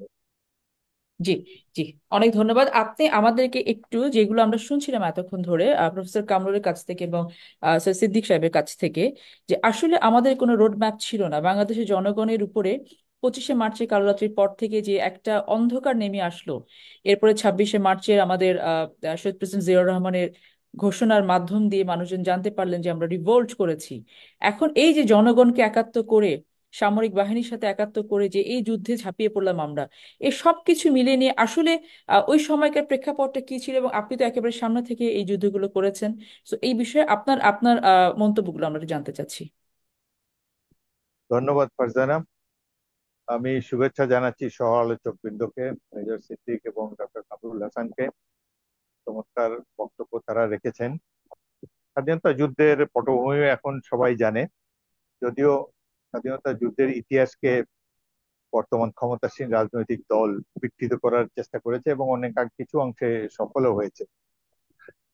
সে সময় 1971 সালে আমরা জানি 70-এর নির্বাচনের পর ক্ষমতায় মেজরিটি পার্টি আওয়ামী লীগকে রাষ্ট্র ক্ষমতায় আহ্বান না করার কারণেই পূর্ব পাকিস্তানের জনগণ তখন ক্ষুব্ধ ছিল এবং জাতীয় সংসদের অধিবেশন স্থগিত করার কারণে ইয়াহিয়া খানের সামরিক জান্তার বিরুদ্ধে বাংলাদেশের জনগণ ক্ষোভে ফুঁসে উঠেছিল। এই ধরনের একটি সময় আমরা যারা সৈনিক ছিলাম, আমরা লক্ষ্য করেছি যে পশ্চিম পাকিস্তান থেকে সিভিল ড্রেসে ঢাকা সেনানিবাসে, ঢাকা এয়ারপোর্টে পশ্চিম পাকিস্তানি সৈনিকেরা আসছে সিভিল ড্রেস, আর চট্টগ্রাম সমুদ্র বন্দরে জাহাজে করে ভারী কামান এবং গোলা বারুদ অস্ত্রশস্ত্র ইত্যাদি বাংলাদেশের বা তৎকালীন পশ্চিম পাকিস্তানে আসছিল। এতে আমরা সামরিক বাহিনী যারা সদস্য আমরা আজ করতে পেরেছি যে তাদের উদ্দেশ্য ভালো নয় এবং তারা বাঙালিদের কাছে, বাঙালিদের নির্বাচিত দলের কাছে রাষ্ট্র ক্ষমতা হস্তান্তর করবে না। তখন আমাদের যে সিনিয়র মোস্ট অফিসার ছিলেন চিটাগং বাঙালিদের মধ্যে ব্রিগেডিয়ার মাহমুদুর রহমান মজুমদার, তিনি চট্টগ্রামে সেন্ট্রাল কমান্ডান্ট ছিলেন এবং চট্টগ্রামে ছিল সবচেয়ে বেশি বাঙালি অফিসারদের কনসেন্ট্রেশন। ব্রিগেডিয়ার মজুমদার ঢাকায় গিয়ে কর্নেল ওসমানীর সাথে দেখা করেন এবং কর্নেল ওসমানী একজন সিনিয়র অফিসার হিসাবে এবং তখন আওয়ামী লীগের নির্বাচিত একজন জাতীয় সংসদ সদস্য ছিলেন, তিনি তাকে বলেন যে জন সামরিক বাহিনীর সদস্যদের মনোভাবটা তাকে জানালেন এবং বললেন যে আপনি জনাব শেখ মুজিবুর রহমানের কাছে গিয়ে এ জানান এবং যদি বলেন যে তিনি যদি নির্দেশ দেন তাহলে বাঙালি সৈনিকেরা আগেই স্ট্রাইক করে পাকিস্তানি সৈনিকদেরকে বন্দী করতে পারবে এবং স্বাধীনতা ঘোষণা দিতে পারবে। কর্নেল ওসমানী তখন বঙ্গবন্ধু শেখ মুজিবের কাছে যান, কিন্তু শেখ মুজিবুর রহমান তাকে নিরাশ করেন, বলেন যে আমাদের আলাপ আলোচনা ভালোভাবে এগুচ্ছে, এখন সামরিক বাহিনীর হস্তক্ষেপের কোনো প্রয়োজন নাই, সামরিক বাহিনী ক্যান্টনমেন্টে নিজের নিজের দায়িত্ব পালন করুক, এটা রাজনৈতিক সমস্যা, আমরা রাজনৈতিক ভাবেই এটির একটি সমাধান করব। তখন ব্রিগেডিয়ার মজুমদার ফিরে আসেন এবং চিটাগাং এর সামরিক অফিসাররা, বাঙালি অফিসাররা কিছুটা মনক্ষুণ্ণ হন। পরে আমরা যেটি আহ, আশঙ্কা করেছিলাম সেটি পরে ঘটেছে 25শে মার্চ তারিখে ভয়াবহ ক্র্যাকডাউন। এবং এই ক্র্যাকডাউনের আগেই, ক্র্যাকডাউনের পরপরই যখন দেশবাসী সাধারণ মানুষ আতঙ্কিত হয়ে ঘর বাড়ি ছেড়ে প্রাণ ভয়ে পালিয়ে যাচ্ছে দিক বিদিক শূন্য হয়ে, রাজনৈতিক নেতারা যখন সীমান্ত অতিক্রম করার চেষ্টা করছেন এবং সাধারণ মানুষ আহ, নিজের ঘর বাড়ি ছেড়ে গ্রামের দিকে ছুটছেন, সেই সময় বাঙালিরা, বাঙালিদের পক্ষ থেকে এবং বাঙালিদের জান মাল রক্ষার্থে, মহিলাদের ইজ্জত রক্ষার্থে, জনগণের দাবির প্রেক্ষিতে বা জনগণের আশা আকাঙ্ক্ষার প্রতিফলন ঘটিয়ে পাক বাহিনীকে প্রতিরোধ করতে এগিয়ে আসেন একজন সৈনিক যার নাম মেজর জিয়াউর রহমান। চট্টগ্রামে 8ম ইস্ট বেঙ্গলের উপ অধিনায়ক মেজর জিয়াউর রহমান এই ঢাকায় মিলিটারি ক্র্যাকডাউনের খবর পেয়েই তিনি স্বাধীনতা ঘোষণা করেন, তার কমান্ডিং অফিসারকে বন্দী করেন এবং 8ম ইস্ট বেঙ্গলের সৈনিকদেরকে একত্রিত করে সেখানে একটি ড্রামের উপরে দাঁড়িয়ে 26শে মার্চের প্রথম প্রহরে তিনি ঘোষণা দেন যে আজ থেকে আমরা বাংলাদেশের স্বাধীনতা সংগ্রাম শুরু করলাম, এখন থেকে বাংলাদেশ একটি স্বাধীন রাষ্ট্র। এবং তিনি চট্টগ্রামে যারা সিভিল ডিসি, এসপি এবং অন্যান্য যারা কর্মকর্তা ছিলেন সবাইকে টেলিফোনের মাধ্যমে, অপারেটরের মাধ্যমে জানিয়ে দেন যে 8ম ইস্ট বেঙ্গল বিদ্রোহ করেছে। এই বিদ্রোহ সম্পর্কে যেহেতু তখন যোগাযোগ ব্যবস্থা ভালো ছিল না, তৎকালীন ইস্ট পাকিস্তানে যে আরো 4টি ব্যাটালিয়ন ইস্ট বেঙ্গল রেজিমেন্টের, যশোর, জয়দেবপুর, সৈয়দপুর এবং কুমিল্লাতে যে 4টি ব্যাটালিয়ন ছিল, প্রথম, দ্বিতীয়, তৃতীয় এবং চতুর্থ ইস্ট বেঙ্গল, তারা কি করছে এটা জিয়াউর রহমান জানতে পারেননি এবং আমাদের পক্ষেও জানা সম্ভব ছিল না যে চট্টগ্রামে বিদ্রোহ হয়েছে, এটিও আমরা জানতে পাইনি। বেতার বক্তব্য পরদিন 27শে মার্চ কালুরঘাট বেতার কেন্দ্র থেকে তিনি যে বক্তব্য দিয়েছেন সেটা দেশের অনেকেই শুনেছে, দেশবাসী উজ্জীবিত হয়েছে, অনুপ্রাণিত হয়েছে। এই ঘোষণাটি অনেক গুরুত্ব বহন করে। এই ঘোষণার ফলেই বাঙালি জাতি আশ্বস্ত হলো যে তাদেরও পক্ষে লড়াই করার জনতা আছে, এবং বাংলাদেশকে স্বাধীন করার জন্য যে প্রাথমিক প্রস্তুতি সেটি গ্রহণ করার মতো বীর সন্তানেরা রয়েছে, এবং পাক বাহিনীর এই ভয়াবহ দানবীয় কর্মকাণ্ডকে প্রতিহত করার জন্য বাঙালি সৈনিকেরা প্রস্তুত আছে। ইস্ট বেঙ্গল রেজিমেন্টের সৈনিকেরা সবাই বাঙালি, অফিসারদের 50-50 বাঙালি থাকে আর 50% পশ্চিম পাকিস্তানি থাকে। তো জিয়াউর রহমানের এই ঘোষণার ফলে সাধারণ মানুষ অত্যন্ত উদ্দীপ্ত হয়। আমি যশোর ক্যান্টনমেন্টে 30 মার্চ তারিখে বিদ্রোহ করি। আমি সেদিনই 30 মার্চই আমার ক্যাপ্টেন র্যাঙ্ক পড়ার কথা ছিল, এটা আমি 7 দিন পরে পড়েছি, 7ই এপ্রিল তারিখে। তো আমি যখনই ইস্ট বেঙ্গল আমি 30 মার্চ বিদ্রোহের আগে ইস্ট বেঙ্গল রেজিমেন্টের প্রথম, দ্বিতীয়, তৃতীয় এবং চতুর্থ দ্বিতীয়, তৃতীয়, চতুর্থ এবং অষ্টম ব্যাটালিয়ন অলরেডি বিভিন্ন জায়গায় বিদ্রোহ করেছে। আমরাই সর্বশেষ বিদ্রোহ করি চট্টগ্রামে। জনাব হাফিজ, একটু একটু একটু ইন্টারাপ্ট করি। বিদ্রোহ করেছিলেন, আপনি কি বলে বিদ্রোহটা করেছিলেন? আমরা আপ- বিদ্রোহ মানুষের কাছে আমি মেসেজটা কি ছিল আপনার? আমি প্রথমত বিদ্রোহ করি যে এক তো 24 বছরে যে পাকিস্তানি শাসন সেটি ছিল দুঃশাসন, এবং পূর্ব পাকিস্তানের জনগণকে সব ক্ষেত্রে বঞ্চিত করা হয়েছে। এটি নিয়ে আমাদের মনে অনেক ক্ষোভ ছিল, এবং এই ক্ষোভে চূড়ান্ত বহিঃপ্রকাশ ঘটে যখন তারা গণতন্ত্রকেই পদদলিত করে একটি নির্বাচিত দলকে আহ, রাষ্ট্র ক্ষমতায় যখন তারা বাধাগ্রস্ত করে, গড়িমসি করতে থাকে, জাতীয় সংসদের অধিবেশন যখন স্থগিত করে। এসব কারণে আমরা ক্ষুব্ধ ছিলাম। সুতরাং আমাদের উপলব্ধি ছিল যে পাকিস্তানিদের সাথে আমাদের বোধহয় আর ঘর করা সম্ভব হবে না। আমাদের ইন্ডিপেন্ডেন্ট একটি মুভমেন্টের প্রয়োজন আছে, এবং কারোর সাথে কোনো যোগাযোগ ছাড়াই আমরা মনে করেছি যে আমরা বাঙালিদের যে সক্রিয়তা রয়েছে, যে পরিচয় রয়েছে, এটিকে তুলে ধরার জন্য এবং স্বাধীনতা আন্দোলনের পথে হাঁটার জন্য আমরা বিদ্রোহ করি। এবং আমাদের এই বিদ্রোহকে জনগণ কিভাবে নেবে ততখানি আমার অতটা ধারণা ছিল না। বাট যশোর ক্যান্টনমেন্টে 8 ঘন্টা ব্যাপী একটি যুদ্ধ হয়। এই যুদ্ধে আমার একমাত্র সহযোগী সেকেন্ড লেফটেন্যান্ট আনোয়ার হোসেন, সে শহীদ হয়। এবং 8 ঘন্টা যুদ্ধের পর যখন আমরা ক্যান্টনমেন্ট থেকে বেরিয়ে আসি, কাছেই একটি গ্রাম ছিল কিতিবদিয়া, সেখানে পদার্পণ করে দেখি শত শত মানুষ, বাঙালি সাধারণ মানুষ, গ্রামবাসীরা, তারা দা, খন্তা, কুড়াল ইত্যাদি, লাঠি ইত্যাদি নিয়ে দাঁড়িয়ে আছে। জয় বাংলা, আল্লাহু আকবার বলে আমার আলিঙ্গন করছে। কেউ ডাব পেড়ে খাওয়াচ্ছে, কেউ ঘরের চাল এনে দিচ্ছে।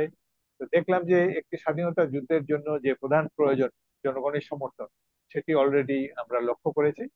এবং এই স্বাধীনতা আন্দোলন যেটিকে আমরা রূপ দেব বলে ভেবেছি, এবং ক্যান্টনমেন্টে বিদ্রোহের ফলে আগামীতে যে কি প্রতিক্রিয়া হবে এবং আমাদের কি কর্মক্ষমতা হবে, আমাদের কি কর্মকাণ্ড হবে আগামী দিনে, ক্যান্টনমেন্ট থেকে বের হয়ে প্রথম লোকালয়ে গিয়ে আমি সেটি অনুভব করতে পেরেছি। এবং মূলত স্বাধীনতা যুদ্ধে অংশগ্রহণের জন্য আমাদের এই বিদ্রোহ। জি, জি, চমৎকার, আপনি কন্টিনিউ করেন। জি। এই বিদ্রোহ এখানে আমি প্রথমে আমরা অন্যান্য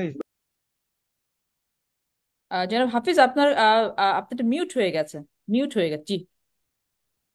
আমার সাথে 2 দিন পরেই আমি প্রথমে চৌগাছায় গিয়ে, যশোর থেকে কাছাকাছি 10-12 মাইল দূরে, যশোর দিকে মুখ করে আমি রক্ষণগ্রহ গড়ে তুলি যশোর চৌগাছা সড়কে। এবং সেখানে ডিফেন্স নেওয়ার পর আমার সামনে কয়েকটা কালভার্ট, সেতু আমরা উড়িয়ে দেই। এই সময় আমার সাথে যোগাযোগ করেন 18 BSF এর কমান্ডিং অফিসার লেফটেন্যান্ট কর্নেল মেঘ সিং। তিনি সীমান্ত অতিক্রম করে আমার এলাকায় আসেন এবং বলেন যে যদি যুদ্ধ আরো প্রলম্বিত হয় আমরা ইচ্ছে করলে ভারতে প্রবেশ করতে পারি। আমি তাকে বললাম যে যতদিন সম্ভব দেশের মধ্যে যুদ্ধ করবো, তো আমাদের অ্যামুনিশন প্রয়োজন। আমাদের যে 7.62 রাইফেলের গুলি শেষ হয়ে গিয়েছে, তো তাদেরও 7.62 SLR আছে। তাদের গুলি চাইলাম, কিছু এক্সপ্লোসিভ চাইলাম। এবং আমি বললাম যে আমাদের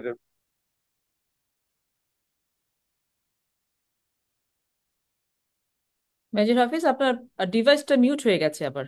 জি, এখন ঠিক আছে। আমরা শুনতে পাচ্ছি না মেজর হাফিজ আপনাকে। জনাব হাফিজ, আমরা আপনাকে শুনতে পাচ্ছি না। ফারজানা শুনছো? এখন এখন শোনা যাচ্ছে, জি। জি। আচ্ছা, তো তার সাথে আলাপ করে আমি আমার রক্ষণবুহকে বেনাপোলের 3 মাইল 4 মাইল পূর্ব দিকে কাগজপুকুর নামে একটি গ্রামে নিয়ে আসি। সেখানে আমার সাথে যশোর ক্যান্টনমেন্ট থেকে বেরিয়ে আসে 200 সৈনিক। আমাদের সংখ্যাই ছিল তখন 350, অর্ধেক ছুটিতে ছিল। আর 100 জনের মতো থেকে যায়, কারণ কমান্ডিং অফিসার আসেননি আমার সাথে, এবং এদের কারো কারো ফ্যামিলি ছিল ক্যান্টনমেন্টে, সেজন্য তারা ক্যান্টনমেন্টে বের হয়ে আসেন। এই 100 জনকে পরবর্তীকালে সবাইকে হত্যা করা হয়েছে। আমি 200 সৈনিক নিয়ে বেরিয়ে প্রথমে চৌগাছা, পরে মেনসিং এর সাথে আলাপ আলোচনা করে বেনাপোলের কাছাকাছি কাগজপুকুর গ্রামে যশোরের দিকে মুখ করে, আমার রক্ষণবহ নেই, আমার 200 সৈনিক আমার সাথে যোগ দিল তখন 400 ইপিআর এর সৈনিক। সেখানে আমরা শক্ত রক্ষণবহ গড়ে তুলি, গ্র্যান্ড ট্রাঙ্ক রোড মাঝখানে রেখে পাশেই আমরা বাংকার গড়ে তুলি। এবং যেহেতু আমাদের শুধুমাত্র রাইফেল এবং মেশিন গান ইনফ্যান্ট্রি ওয়েপনই ছিল, আমাদের কোনো মর্টারও ছিল না, আর্টিলারি গান ছিল না, সুতরাং একটা অসম যুদ্ধে আমরা লিপ্ত হই। পাকিস্তানিরা 2 দিন পর থেকে আমাদের উপর আক্রমণ চালায়। আমরা আস্তে আস্তে পশ্চাদপসরণ করে বেনাপোলের প্রায় 3 মাইল পূর্ব দিকে আমরা ফাইনালি রক্ষণব্যূহ গড়ে তুলি, এবং পুরা এপ্রিল এবং মে মাস আমরা পাক বাহিনীকে ঠেকিয়ে রাখি। অন্যান্য চেকপোস্ট অধিকাংশই তখন ফল করে গিয়েছে, বাট বেনাপোলকে আমি রক্ষা করতে পেরেছি। সেখানে বাংলাদেশে একটি পতাকা উত্তোলন করেছি, দেশ বিদেশে টেলিভিশনে সেই পতাকাটির ছবি দেখানো হচ্ছে। এখন আমি তেলিয়াপাড়ায় যেতে চাই। তেলিয়াপাড়াতে এই যে ইস্ট বেঙ্গল রেজিমেন্টের 5টি ব্যাটালিয়ন 5টি জায়গায় যে বিদ্রোহ করার পর কারোর সাথে কারো যোগাযোগ নেই। তো ধীরে ধীরে এই ডিলেইং ব্যাটেলের পর আমাদের ব্যাটালিয়ন সমূহ আস্তে আস্তে সীমান্তের দিকে পশ্চাদপসরণ করতে থাকে। মেজর জিয়াউর রহমান রামগড় দিয়ে ভারতে প্রবেশ করেন এপ্রিলের প্রথম দিকেই, এবং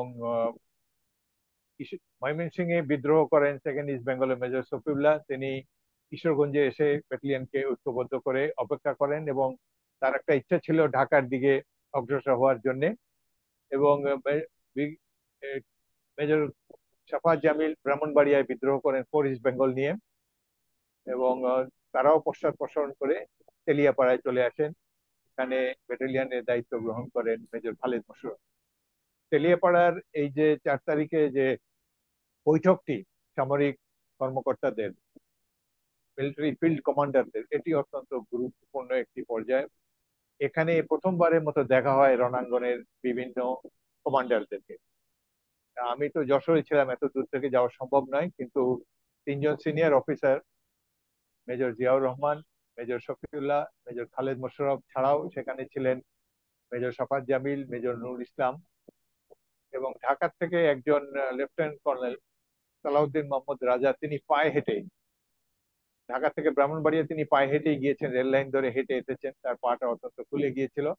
তিনিও এসে এদের সাথে যোগ দেন। এখানে যে সেনা অফিসাররা নিজেদের মধ্যে সলা পরামর্শ শুরু করেন। মেজর জিয়াউর রহমানের বিদ্রোহ ঘোষণা সবাইকে অনুপ্রাণিত করেছে। পরবর্তী পদক্ষেপ কি হওয়া উচিত সেটি নিয়ে এই 4টি ব্যাটালিয়নের কর্মকর্তা, 3টি ব্যাটালিয়নের সিনিয়র অফিসাররা আলাপ করতে থাকেন।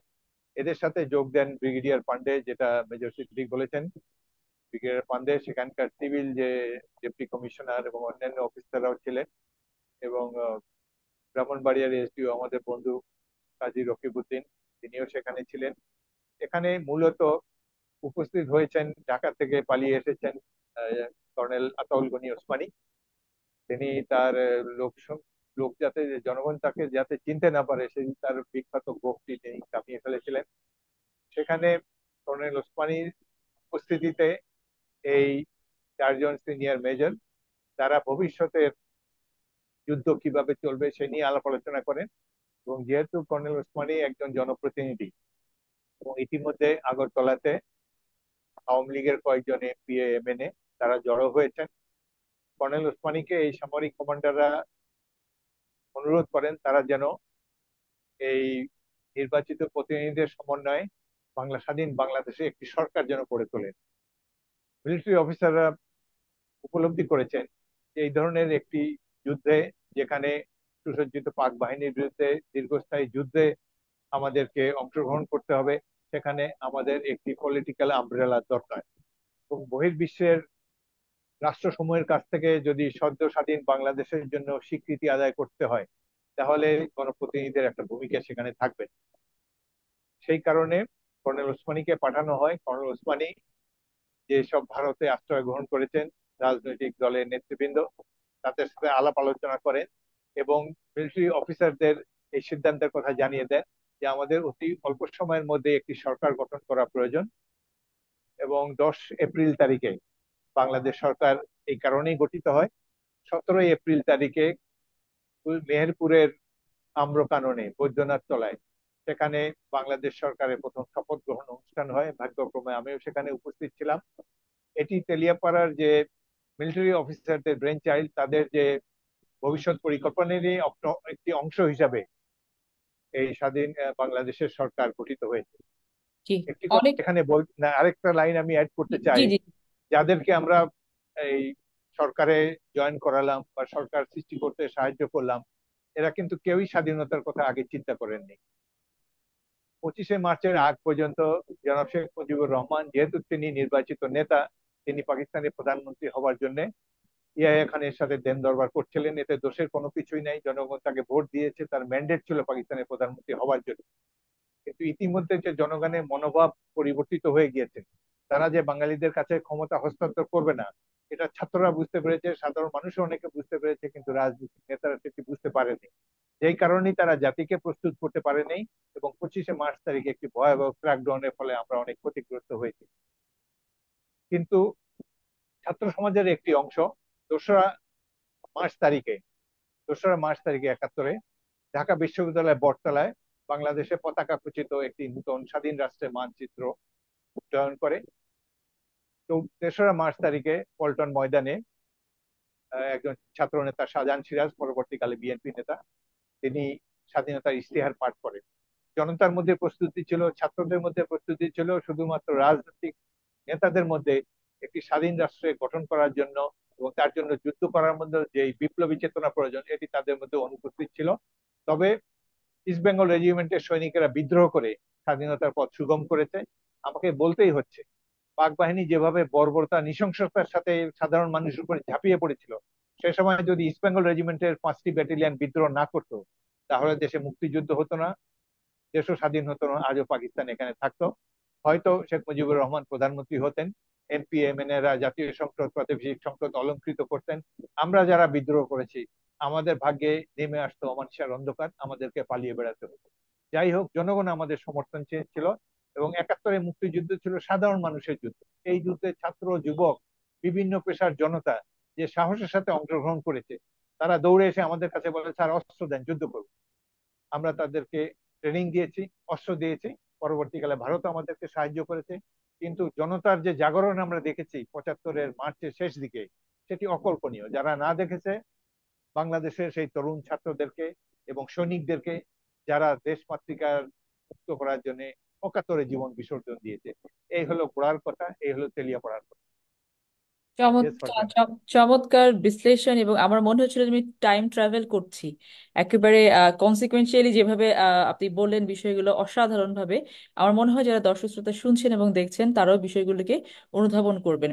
আমি দ্বিতীয় সেগমেন্টে যাচ্ছি আলোচনার। আমরা ছোট ছোট করে কয়েকটি বিষয়, যেমন এই যে 7ই মার্চের ভাষণ এবং 26শে মার্চের declaration of proclamation of independence, এই দুটো নিয়ে কিন্তু আমরা যতটুকু বইয়ে পড়েছি, ইতিহাস দেখেছি বা শুনেছি যতটুকু, যে ওই সময় এটা নিয়ে কোনো বিতর্ক ছিল না। এই বিতর্কের সূত্রপাত হলো কোত্থেকে, এই বিতর্ক কেন আসলো, এবং আলটিমেটলি বিতর্ক আমাদেরকে দেশটাকে কি দিয়ে দিয়ে যাচ্ছে, এবং বর্তমানে আমরা যে রাজনৈতিক প্রেক্ষাপটে বাংলাদেশে বিরাজ করছি, বাংলাদেশের জনগণ যেটাতে যে রাজনৈতিক প্রেক্ষাপটে আছে, আসলে আমরা স্বাধীনতার চেতনা যেটা ছিল, আমাদের মুক্তিযুদ্ধের চেতনা যেটা ছিল, এটাকে কতটুকু হোল্ড করতে পারছি, এবং এই মুক্তিযুদ্ধের বেনিফিটটা দেশের জনগণ কতটুকু পাচ্ছে। আমি একই প্রশ্ন তিনজনের কাছে রেখে গেলাম। আমি সবার আগে আসছি প্রফেসর কামরুল হাসান, আপনার কাছে। ধন্যবাদ আপনাকে। আবারও কৃতজ্ঞতা জানাচ্ছি আমাদের আজকের অতিথি সকলের আগ্রহের কেন্দ্রবিন্দুতে যিনি আছেন, মেজর অশফাক হাফিজ আহমেদ। আমরা উনি যেহেতু রণাঙ্গনের যোদ্ধা, আমি মুগ্ধ হয়ে শুনছিলাম এবং কিছু জিনিস নোট করে রেখেছি, ভবিষ্যতে কথা বলার সুযোগ হবে। তো এই প্রশ্নটার জবাব দেওয়ার আগে আমি ছোট্ট একটা পয়েন্ট শুধু বলি তেলিয়াপাড়া নিয়ে, যেটা আমি বলার সুযোগ পাইনি তখন। দেখুন, আমার যেটা মনে হয়েছে যে যে প্রবন্ধগুলো পড়েছি অথবা আহ, রণাঙ্গনের যোদ্ধাদের এই বক্তব্য থেকে যা শুনেছি শিখেছি, তাতে করে আমার মনে হচ্ছে যে বাংলাদেশের মুক্তিযুদ্ধটা 9 মাসের, ফলে দীর্ঘমেয়াদী যদি যুদ্ধ হয় তাহলে যুদ্ধ চলাকালে নেতৃত্ব তৈরি হয়। যেমন আলজেরিয়া বলুন, ভিয়েতনাম বলুন, ওসব দেশে যুদ্ধ চলাকালে কিন্তু নেতৃত্ব তৈরি হচ্ছে। বাংলাদেশে যেহেতু 9 মাস যুদ্ধ হয়েছে, 9 মাসে স্বাধীন হয়েছে, ফলে তেলিয়াপাড়ায় এ, এই সম্মেলনটা খুব জরুরি ছিল। এবং যেটা শ্রদ্ধেয় হাফিজ আহমেদ বললেন যে যদি আমরা ব্যর্থ হতাম, ওনাদের এই ডিক্লারেশনের পরে ব্যর্থ হতো, তাহলে স্বাধীনতা ঘোষণা এবং বিচ্ছিন্নতাবাদী, আমি যেটা শুরুতে বলেছিলাম যে সন্ত্রাসী কর্মকাণ্ড হিসেবে চিহ্নিত করে তাদের এই মহান মুক্তিযোদ্ধা যাদেরকে আমরা সম্মান করে এখন আমাদের মাথার উপরে রাখি, তাদেরকে আসলে সাজা দেওয়া হতো। তাহলে আমার যেটা মনে হচ্ছে যে এইরকম একটা ঝুঁকি নিয়ে এরা স্বাধীনতার ঘোষণা দিয়েছেন, যুদ্ধ করেছেন। আহ, উম, বিশেষ করে আমরা দেখলাম যে 5টি ব্যাটালিয়ন যেভাবে ঝুঁকি নিয়েছেন, সেটার কিন্তু একটা মানে রাজনৈতিক পরিচয়। আমি যেটা বললাম যে এটা যদি এই মিটিংটা না হতো তাহলে বোধহয় একটু ভিন্ন রকম কিছু হতে পারতো। সেই জন্য আমি মনে করি যে এটাকে খুব গুরুত্বের সাথে নেওয়া উচিত, এবং আমাদের যারা তেলিয়াপাড়ার এই এই চা বাগানের এই বাংলোটাকে গুরুত্বহীন মনে করছেন, একটা বুলেটের ভাস্কর্য ছাড়া অন্য কিছু মনে করছেন না, এবং ওখানে যেই সভাটি হয়েছিল, সম্মেলন হয়েছিল, সেটা যে ভাস্কর্য, সেটাও কিন্তু সেখানে রাখা হয়নি। এতটা গুরুত্বহীন করছে জায়গাটাকে, মুজিবনগরে নিয়ে যাওয়া হয়েছে। ফলে আহ, এইটা আমার মনে হচ্ছে যে এইটাকে যেভাবে রিড করা হচ্ছে তার মধ্যেও একটা রাজনীতিকরণ আছে। কারণ সর্বশেষ আমি স্টাডি করে দেখলাম যে ওখানে শহীদ মুক্তিযোদ্ধাদের স্মরণে সেখানে সেনাপ্রধান মেজর শফিউল্লাহ গিয়ে 75 জুনে সম্ভবত এটা হয়েছিল, 2, 3 এবং 4 ব্যাটালিয়ন তাদের স্মৃতির উদ্দেশ্যে এটা আসলে স্থাপন করেছেন। কিন্তু আহ, 1 নম্বর ব্যাটালিয়ন সম্পর্কে কোনো কিছু বলা নেই। সেই কারণে আমি জানি না এটা রাজনৈতিক কোনো বিবেচনা আছে কিনা, কিন্তু আমি ব্যক্তিগতভাবে মনে করি যে এটা আসলে স্বাধীনতার ঘোষণার পর এই মিটিংটি ভারতের সাথে সম্পৃক্ততা আহ, এবং আমাদের জনযুদ্ধ যেটা হয়েছে সেটাকে শৃঙ্খলায় আনা, একটা রাজনৈতিক পরিচয় দেওয়া, প্রবাসী সরকার গঠন করবার যে প্রক্রিয়াটা, এই সব মিলে এই জায়গাটার গুরুত্ব আলাদা। ফলে এখানে একটি মুক্তিযুদ্ধ জাদুঘর হওয়া তো স্বাভাবিক ছিল। তো আমাদের মুক্তিযুদ্ধের সকল কৃতিত্বের দাবিদার বর্তমান সরকার যখন আহ, অন্য দলের সবাইকে মুক্তিযোদ্ধাদের বাই অ্যাক্সিডেন্ট মুক্তিযোদ্ধা বলেছেন, আমাদের আহ, আহ, শাসক দলের সাধারণ সম্পাদকের মুখে শুনেছি বোধহয় গতকাল বা কোনো একদিন। তো আমার কথা হচ্ছে যে এই তেলিয়াপাড়ার এই চা বাগানের এই বাংলোটাকে আহ, আমরা মুক্তিযুদ্ধ জাদুঘর করতে পারতাম। জেলা প্রশাসনের পক্ষ থেকে আমি খেয়াল করেছি বারবার মন্ত্রণালয়ে আবেদন পাঠাচ্ছে, গুরুত্বই দেওয়া হচ্ছে না। কারণ সেটা ছিল সামরিক যেই সদস্যরা ছিলেন, বিশেষ করে শহীদ প্রেসিডেন্ট জিয়াউর রহমানের মুক্তিযুদ্ধের ঘোষণা, স্বাধীনতার ঘোষণার পর 1 সপ্তাহ ব্যাপী তিনি যেই প্রতিরোধ যুদ্ধ তৈরি করেছেন, এবং আহ, ওই যুদ্ধটাকে আমি যে কথা আগেই বলেছি, শৃঙ্খলায় আনা এবং আঞ্চলিক একটা সমন্বয় তৈরি করা। আহ, যেমন আমাদের তাজউদ্দিন সাহেব প্রথম প্রধানমন্ত্রী প্রবাসী সরকারের, দেখুন যদি এই ভারতের সাথে এই সম্পর্কটি তৈরি করা না হতো, এই সম্মেলনটা না হতো, তাহলে এখানে যেই যুদ্ধটাকে 9 মাসে শেষ করবার যেই চেষ্টাটা, মানে সকলকে সম্পৃক্ত করে, সেটা হতো না। সেই জন্য আমি সামরিক বাহিনীর সদস্য যারা, আমি 5টি ব্যাটালিয়নের সবাইকে এই জায়গাটা একটু বাড়তি ক্রেডিট দিতে চাই, এই জন্য যে তারা সামরিক বেসামরিক সদস্যদের সমন্বয়ে প্রবাসী সরকার করবার যে প্রস্তাবটি দিয়েছে, এটি একটি অসাধারণ রাজনৈতিক দূরদৃষ্টি। যেমন শহীদ প্রেসিডেন্ট জিয়াউর রহমানের আপনি একটা জিনিস খেয়াল করেন, স্বাধীনতার ঘোষণা দিয়ে যুদ্ধ করে তিনি কিন্তু ব্যারাকে ফিরে যান। তিনি একই লেভেলে থাকার পরও শফিউল্লাহ সাহেব 2 বার 3 মেয়াদ, 3 বছরের 2 মেয়াদে তিনি সেনা প্রধান থাকেন। জিয়াউর রহমান কিন্তু কিছু বলেন। 7ই মার্চে যখন জাতির প্রয়োজন হয়, সৈনিক জনতা আবার তাকে নিয়ে আসলো প্রাদপ্রদীপের আলোতে। এবং উনি সেখানে যখন গণতন্ত্র নেই, দল নেই, বাকশাল কায়েম হলো, উনি বহুদলীয় গণতন্ত্র ফেরত আনলেন। তাহলে আমি একটা জিনিস বলতে চাই এখানে হয়তো অন্য কেউ যদি অন্যভাবে না নেন, শহীদ প্রেসিডেন্ট জিয়াউর রহমানকে যেন তেন একজন যোদ্ধা হিসাবে চিহ্নিত না করে একটা সভ্যসাচী ব্যক্তিত্ব হিসেবে চিহ্নিত করা বোধহয় দরকার আছে। এবং আমি যেটা বলেছিলাম 1965 সালে খেমকারান সেই যুদ্ধের তার মাঠ পর্যায়ের অভিজ্ঞতা, জার্মানিতে তার প্রশিক্ষণ এবং অসম সাহসী তার যে ঘোষণা, এবং পরবর্তীতে তেলিয়াপাড়ায় সকলকে একসঙ্গে করে প্রবাসী সরকার করবার যে প্রস্তাব, সেটা যেন স্বাধীনতার ঘোষক তার নিজের সমস্ত সম্পদ, সমস্ত অর্জন একটি রাজনৈতিক সরকারের কাছে, একটি গণতান্ত্রিক বাংলাদেশের কাছে এবং নির্বাচনের সিদ্ধান্ত মেনে নেওয়া পাকিস্তানি সেই বাহিনীর বিরুদ্ধে তার একটি রাজনৈতিক অঙ্গীকার তিনি ব্যক্ত করেছিলেন। কারণ তিনি রামগড় থেকে সেখানে নাও যেতে পারতেন, তিনি যুদ্ধ করছেন, অনেকগুলো অজুহাত দেখানো যেত যে আমি সেখানে আসতে পারছি না। আপনি চিন্তা করে দেখুন, এটা যদি 50 কিলোমিটার হয় কিংবা 100 কিলোমিটার হয়, একটা জিপ দিয়ে একটা মানুষ, একজন বা দুজন, যখন সব জায়গায় তাকে স্ট্রেস আউট করাটা খুবই স্বাভাবিক, স্বাধীনতার ঘোষণা দিয়েছে, তিনি হচ্ছে সবচেয়ে বড় বিচ্ছিন্নতাবাদী তখন। তাহলে তিনি জীবনের ঝুঁকি নিয়ে যখন এরকম একটি মিটিং করেন যেটা রাজনৈতিক তাৎপর্য আছে, এরকম একটা মানুষকে শুধু রণাঙ্গনের যোদ্ধা হিসেবে বলে শেষ করা কি সঙ্গত হয়? আমি সেই জন্য ওনাকে মনে করি বাংলাদেশ নামক একটা রাষ্ট্র তৈরি করবার ক্ষেত্রে রণাঙ্গন থেকে শুরু করে রাষ্ট্রনায়ক উচিত যে বৈশিষ্ট্য থাকা দরকার, সেটা কিন্তু তিনি 7ই নভেম্বরের পর শুরু করেছেন তা নয়, তেলিয়াপাড়ার সেই 4 এপ্রিল তার মধ্যে এটা লক্ষ্য করেছি। কারণ তিনি সবচেয়ে বেশি তখন এই বিষয়টা বলতে পারতেন যে এটা এভাবে হবে সেভাবে, তিনি কিন্তু যাননি। এবং আপনি দেখেন যে স্বাধীন বাংলা বেতার কেন্দ্র থেকে যখন তাজউদ্দিন সাহেব স্ট্যালিনগ্রাডের মতো একটা বিদ্রোহ তৈরি করতে পেরেছে জিয়াউর রহমান সম্পর্কে বলেন, তখন অবশ্যই ধরে নিতে হবে যে তেলিয়াপাড়ার যে সম্মেলনটা, এই সম্মেলনটা ছিল হচ্ছে তার সেই অসম সাহসী ঘোষণার পর যে যুদ্ধ, সেই যুদ্ধটাকে আসলে একটা পদ্ধতির মধ্যে এনে তার যে অভিজ্ঞতা এবং তার যে রাজনৈতিক দূরদৃষ্টি, সেইটাকে আসলে সমন্বয় করার একটা প্রয়াস আছে এখানে আমি মনে করি। এবং সেই কারণেই আমি মনে করি যে তেলিয়াপাড়ায় এখন মুক্তিযুদ্ধ জাদুঘর হয়নি, তেলিয়াপাড়ায় সেই সম্মেলনের যে ভাস্কর্য, সেটা মেহেরপুর মুজিবনগরে চলে গেছে, এখানে নেই। এটা শুধুমাত্র একটা চা বাগানের বাংলোই রয়ে গেল। একটা ছোট ভাস্কর্য আছে যেটা হচ্ছে একটা আপনার এই একটা বিলেতের একটি ভাস্কর্য এবং কয়েকজন সেনা প্রধান চা খাচ্ছেন সেখানে বসে। অনেক অনেক ধন্যবাদ ডক্টর কামরুল হাসান এটাকে আপনাকে। আপনি আমাদের যত আলোচনা করবেন ততই জি, জিয়া রহমান মানে গ্লোরিফাইড হবে।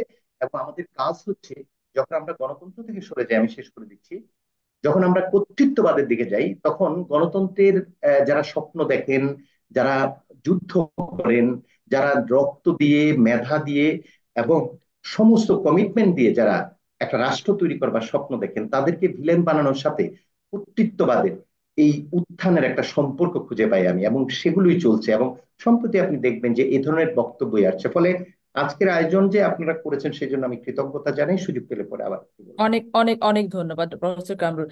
জনাব সৈয়দ সিদ্দিকী সাহেব, আপনার কাছে আসছি। এই রক্তক্ষয়ী সংগ্রাম, স্বাধীনতা যুদ্ধ, এত ত্যাগ তিতিক্ষা, এত স্যাক্রিফাইসেস, বাংলাদেশ কি পেল আজকে 53 বছর পরে? আপনার কাছে প্রশ্ন রাখছি আমি। এটি একটি কঠিন প্রশ্ন। আমাকে শুনতে পাচ্ছেন? জি, স্পষ্ট শুনতে পাচ্ছি আপনাকে আমরা। তো ফারজানা, আমি তেলিয়াপাড়া সম্মেলনে টাচ করে তারপর আপনার উত্তর দিব। জি, তেলিয়াপাড়া একটু সংক্ষিপ্ত করতে হবে কারণ জি, আমাদের সময়টা সংক্ষিপ্ত। জি, ধন্যবাদ। তেলিয়াপাড়া সম্মেলনে 4টি সিদ্ধান্ত হয়। মেজে হাফিজ এবং ডক্টর কামরুল যা বলেছেন তার সাথে আমি একটু সংযুক্ত করতে চাচ্ছি। প্রথমেই 1 ঘন্টা সময় লাগে, সকাল 10টা বা 11টায় শুরু হয়, 1 ঘন্টা সময় লাগে জেনারেল ওসমানী অর্থাৎ কর্নেল ওসমানী দায়িত্ব নিবেন না। তিনি বলছেন আমি বৃদ্ধ হয়ে গেছি, আমার বয়স হয়ে গেছে, আমি রাজনীতিবিদ, আমি এইসব যুদ্ধ টুদ্ধ করবো না। তো এক পর্যায়ে সবাই যখন তাকে রিকোয়েস্ট করলো, মেজর নুরুজ্জামান ছিলেন, তিনিও রিটায়ার্ড ছিলেন, এখানে 3জন retired officer, colonel Osmani, colonel এমেরব, 2জন এমএনএ ছিলেন আওয়ামী লীগের টিকেটের সর্বশেষ, এবং মেজর নুরুজ্জামান ঢাকা থেকে ধানমন্ডি থেকে এসছেন। সো এই 3জনের মধ্যে নুরুজ্জামান একটু ভোকাল ছিলেন। উনি জিএইচকিউতে, জেনারেল হেডকোয়ার্টার পাকিস্তান আর্মিতে একসাথে জেনারেল ওসমানীর সাথে কাজ করেছেন। তো তিনি বলেন যে স্যার, এই যে ছেলে চোকরারা, উনি এইভাবে কথা বলতেন, এই যে ছেলে চোকরারা বিদ্রোহ করলো, আহ, উম, তো এরা তো যুদ্ধে নেমেছে, তা আপনারা যদি কোনোভাবে মিলেমিশে যান, পাকিস্তান থেকেই যায়, তো ওদের তো ফাঁসি হবে। তা আমরা তো এটা চাই না, আমরা স্বাধীন হতে চাই। আমি যুদ্ধ করতে আসছি, আমি তো রিটায়ার্ড, আমি যুদ্ধ করতে আসছি, আপনি দায়িত্ব না নিলে কে নিবে দায়িত্ব? আপনি, আপনার দুটি অ্যাডভান্টেজ, আপনার, আপনি একজন পলিটিশিয়ান, আপনি একজন সিনিয়র মিলিটারি অফিসার, আপনি দায়িত্বটা নিলে এরা যুদ্ধ করবে, আমিও যুদ্ধ করবো, আমাকে অস্ত্র দেন, আমিও যুদ্ধ করবো। এক পর্যায়ে তিনি বললেন, তুমি কইতাছো, ওই সিলেটি ভাষায়, তুমি কইতাছো? যে জি স্যার আমি কইতাছি। যে ঠিক আছে, আমি দায়িত্ব নিলাম। That was a very important moment. তিনি দায়িত্ব নিলেন।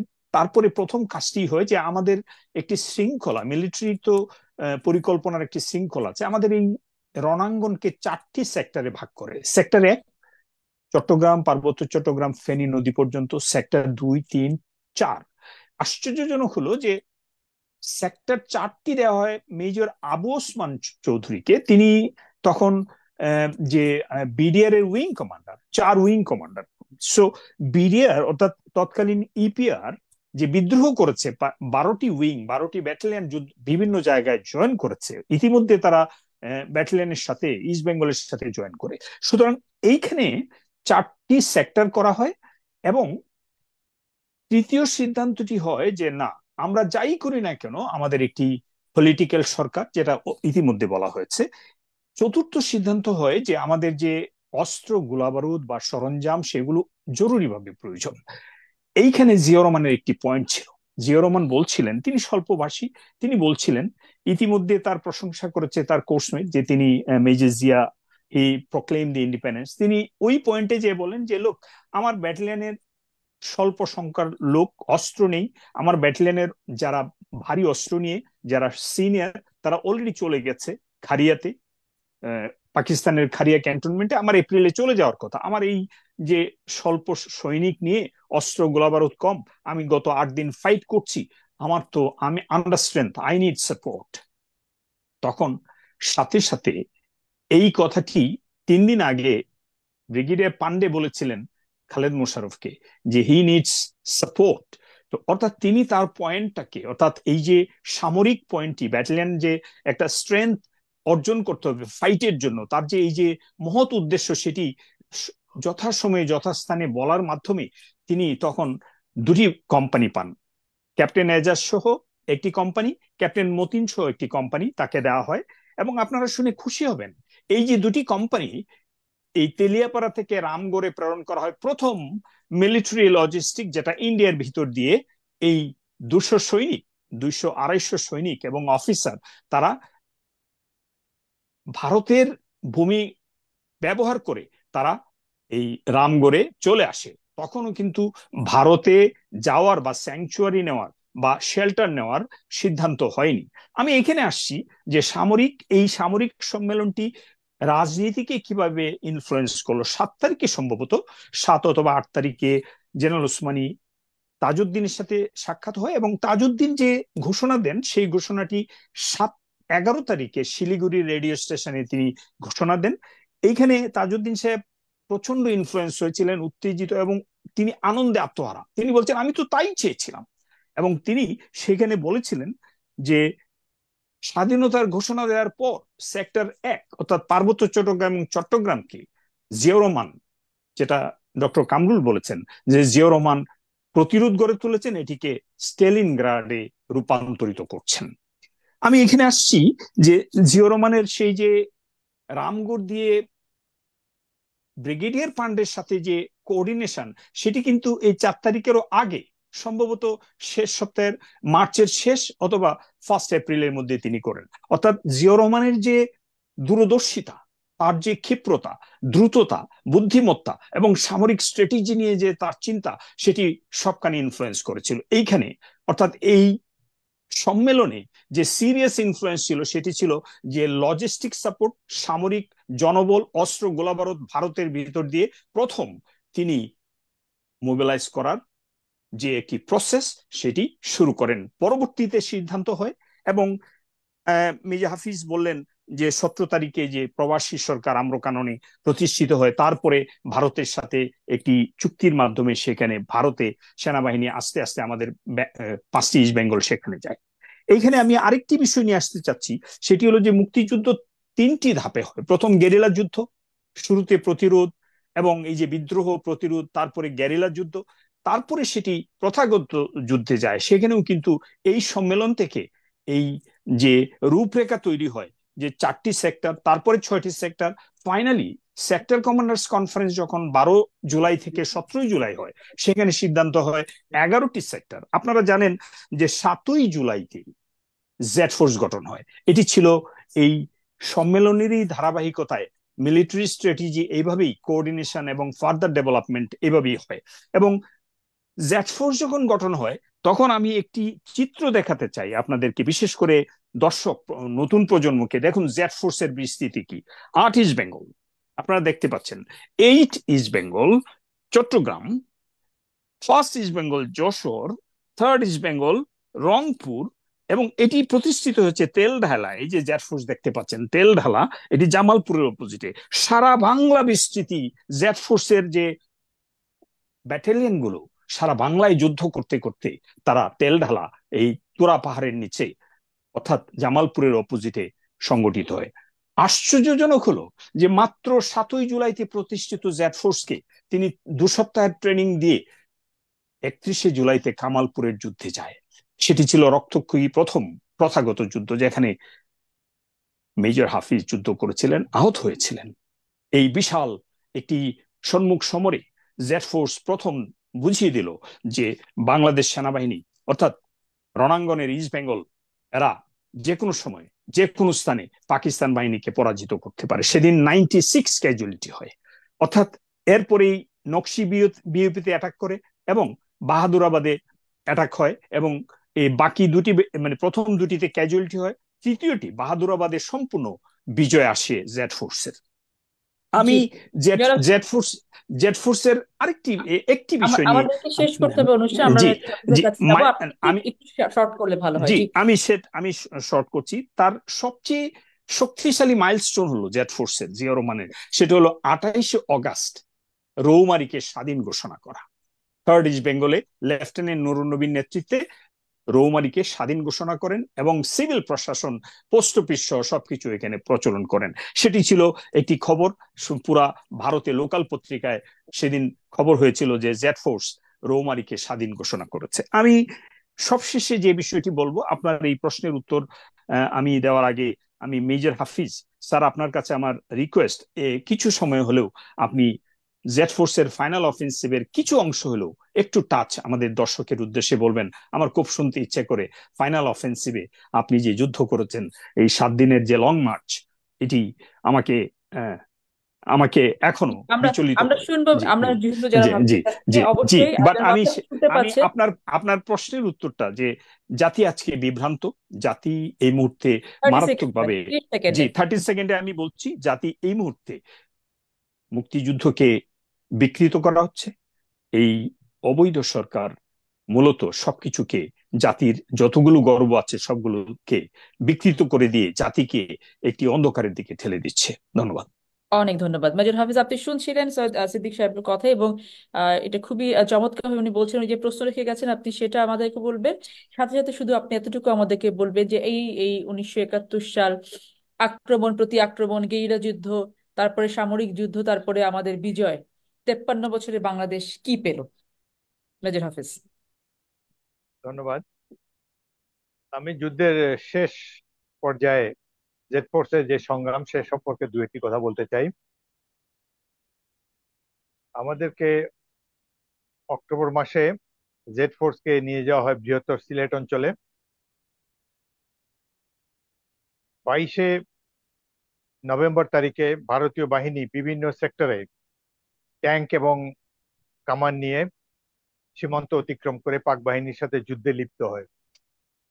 স্বভাবতই যুদ্ধের প্রধান দায়িত্ব তারা নিয়ে নেয়। তারপরেও জেড ফোর্স বিভিন্ন ইন্ডিপেন্ডেন্ট টার্গেটে আমরা আক্রমণ করি এবং সেসব এলাকা দখল করি। যেমন 28শে নভেম্বর তারিখে জকিগঞ্জে গৌরীপুরে পাক বাহিনীর 31 পাঞ্জাব রেজিমেন্ট আমাদের উপর আক্রমণ চালায়। এই আক্রমণে তাদের কমান্ডার মেজর সরোয়ার সহ 80 জন নিহত হয় এবং 30 জনকে আমরা জীবিত অবস্থায় বন্দী করি। এই যুদ্ধের পর পাক বাহিনীর মনোবল ভেঙে যায়, তারা ধীরে ধীরে সিলেটের দিকে পশ্চাদপসরণ শুরু করে। এর দুদিন পর এক বিকেলে মেজর জিয়াউর রহমান, মেজর জিয়াউদ্দিন এবং আমরা তিনজন বসে আলাপ আলোচনা করছিলাম। জিয়াউর রহমান বললেন যে সিলেটে আমরা সবাই আগে পৌঁছতে চাই। ইতিমধ্যে আমাদেরকে নির্দেশ দেওয়া হয়েছে যে সিলেটের কাছে একটি গুর্খা ব্যাটালিয়নকে, 4-5 গুর্খা ব্যাটালিয়নকে হেলিকপ্টারে ড্রপ করেছে, আমরা যে তাদের সাথে লিঙ্ক আপ করতে হবে। তো সিলেট পর্যন্ত যেতে হলে আমাদেরকে দুটি যুদ্ধক্ষেত্র অতিক্রম করতে হবে, দরবস্ত এবং খাদিমনগরে। আমরা প্ল্যান করলাম যে এই দুটি যুদ্ধক্ষেত্র এড়িয়ে আমরা চা বাগানের ভিতরে প্রবেশ করে চা বাগানের মধ্যে দিয়ে সিলেটের দিকে যাব। আমাকে রেকি করার নির্দেশ দেওয়া হলো। আমি একটি ছোট্ট সেনাদল নিয়ে দরবস্ত সিলেট মহাসড়ক পার হয়ে চা বাগানে একটা ক্রসিং পয়েন্ট চিহ্নিত করলাম। তারপর আমরা পুরা ব্যাটালিয়ন, আমাদের 800 সৈনিক প্লাস দুজন তরুণ অফিসার আমাদের সাথে যোগ দিল। 8 ইস্ট বেঙ্গলের একজন তৎকালীন ক্যাডেট মুদাস্সার আর একজন সেকেন্ড লেফটেন্যান্ট জহির। তাদের সাথে মুক্তিফৌজের 400 সৈনিক ছিল। তো 1200 সৈনিকের বাহিনী নিয়ে আমরা আমাদের খাবার দাবার, অ্যামুনিশন ইত্যাদি আমাদের পিঠে ব্যাকপ্যাকে বহন করে আমরা চা বাগানের ভেতর দিয়ে অপ্রচলিত পথ ধরে সিলেটের উদ্দেশ্যে সামরিক কায়দায় যাত্রা শুরু করলাম। আমাদের লোকালয় থেকে বিচ্ছিন্ন আমাদের সাথে ভারতীয় বাহিনীর একজন মেজর ছিলেন তার বেতার সেট নিয়ে, কিন্তু চা বাগানে প্রবেশ করার পরেই বেতার সেট অকেজো হয়ে যায় ঘন জঙ্গলের কারণে।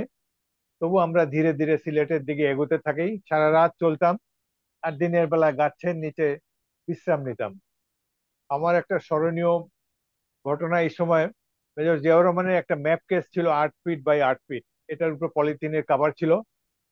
শেষ রাতের দিকে গাছের নিচে এই ম্যাপের কাভারটা বিছিয়ে মেজর জিয়া, তখন তিনি লেফটেন্যান্ট কর্নেল জিয়া, ক্যাপ্টেন অলি আহমদ এবং আমরা তিনজন ঘুমাতাম সেখানে। ঘুম ভেঙে গেলে পাশে তাকিয়ে যখন ঘুমন্ত জিয়াকে দেখতাম, কখনো কল্পনাও করি নাই যে এই ভদ্রলোক 4 বছর পর দেশের মহান রাষ্ট্রপতি হবেন। আল্লাহ তাআলা তো হয়তো তার জন্য এটি নির্ধারিত করে রেখেছেন। যাই হোক, চা বাগানের ভিতর দিয়ে আমরা এগোতে থাকলাম। হঠাৎ করে 14 ডিসেম্বর তারিখে আমরা দেখলাম চা বাগানের শেষে একটা সাদা বিল্ডিং দেখা যাচ্ছে। পরে জেনেছি এটি এমসি কলেজে প্রিন্সিপালের বাসভবন। অর্থাৎ আমরা সিলেট শহরে প্রবেশ করেছি।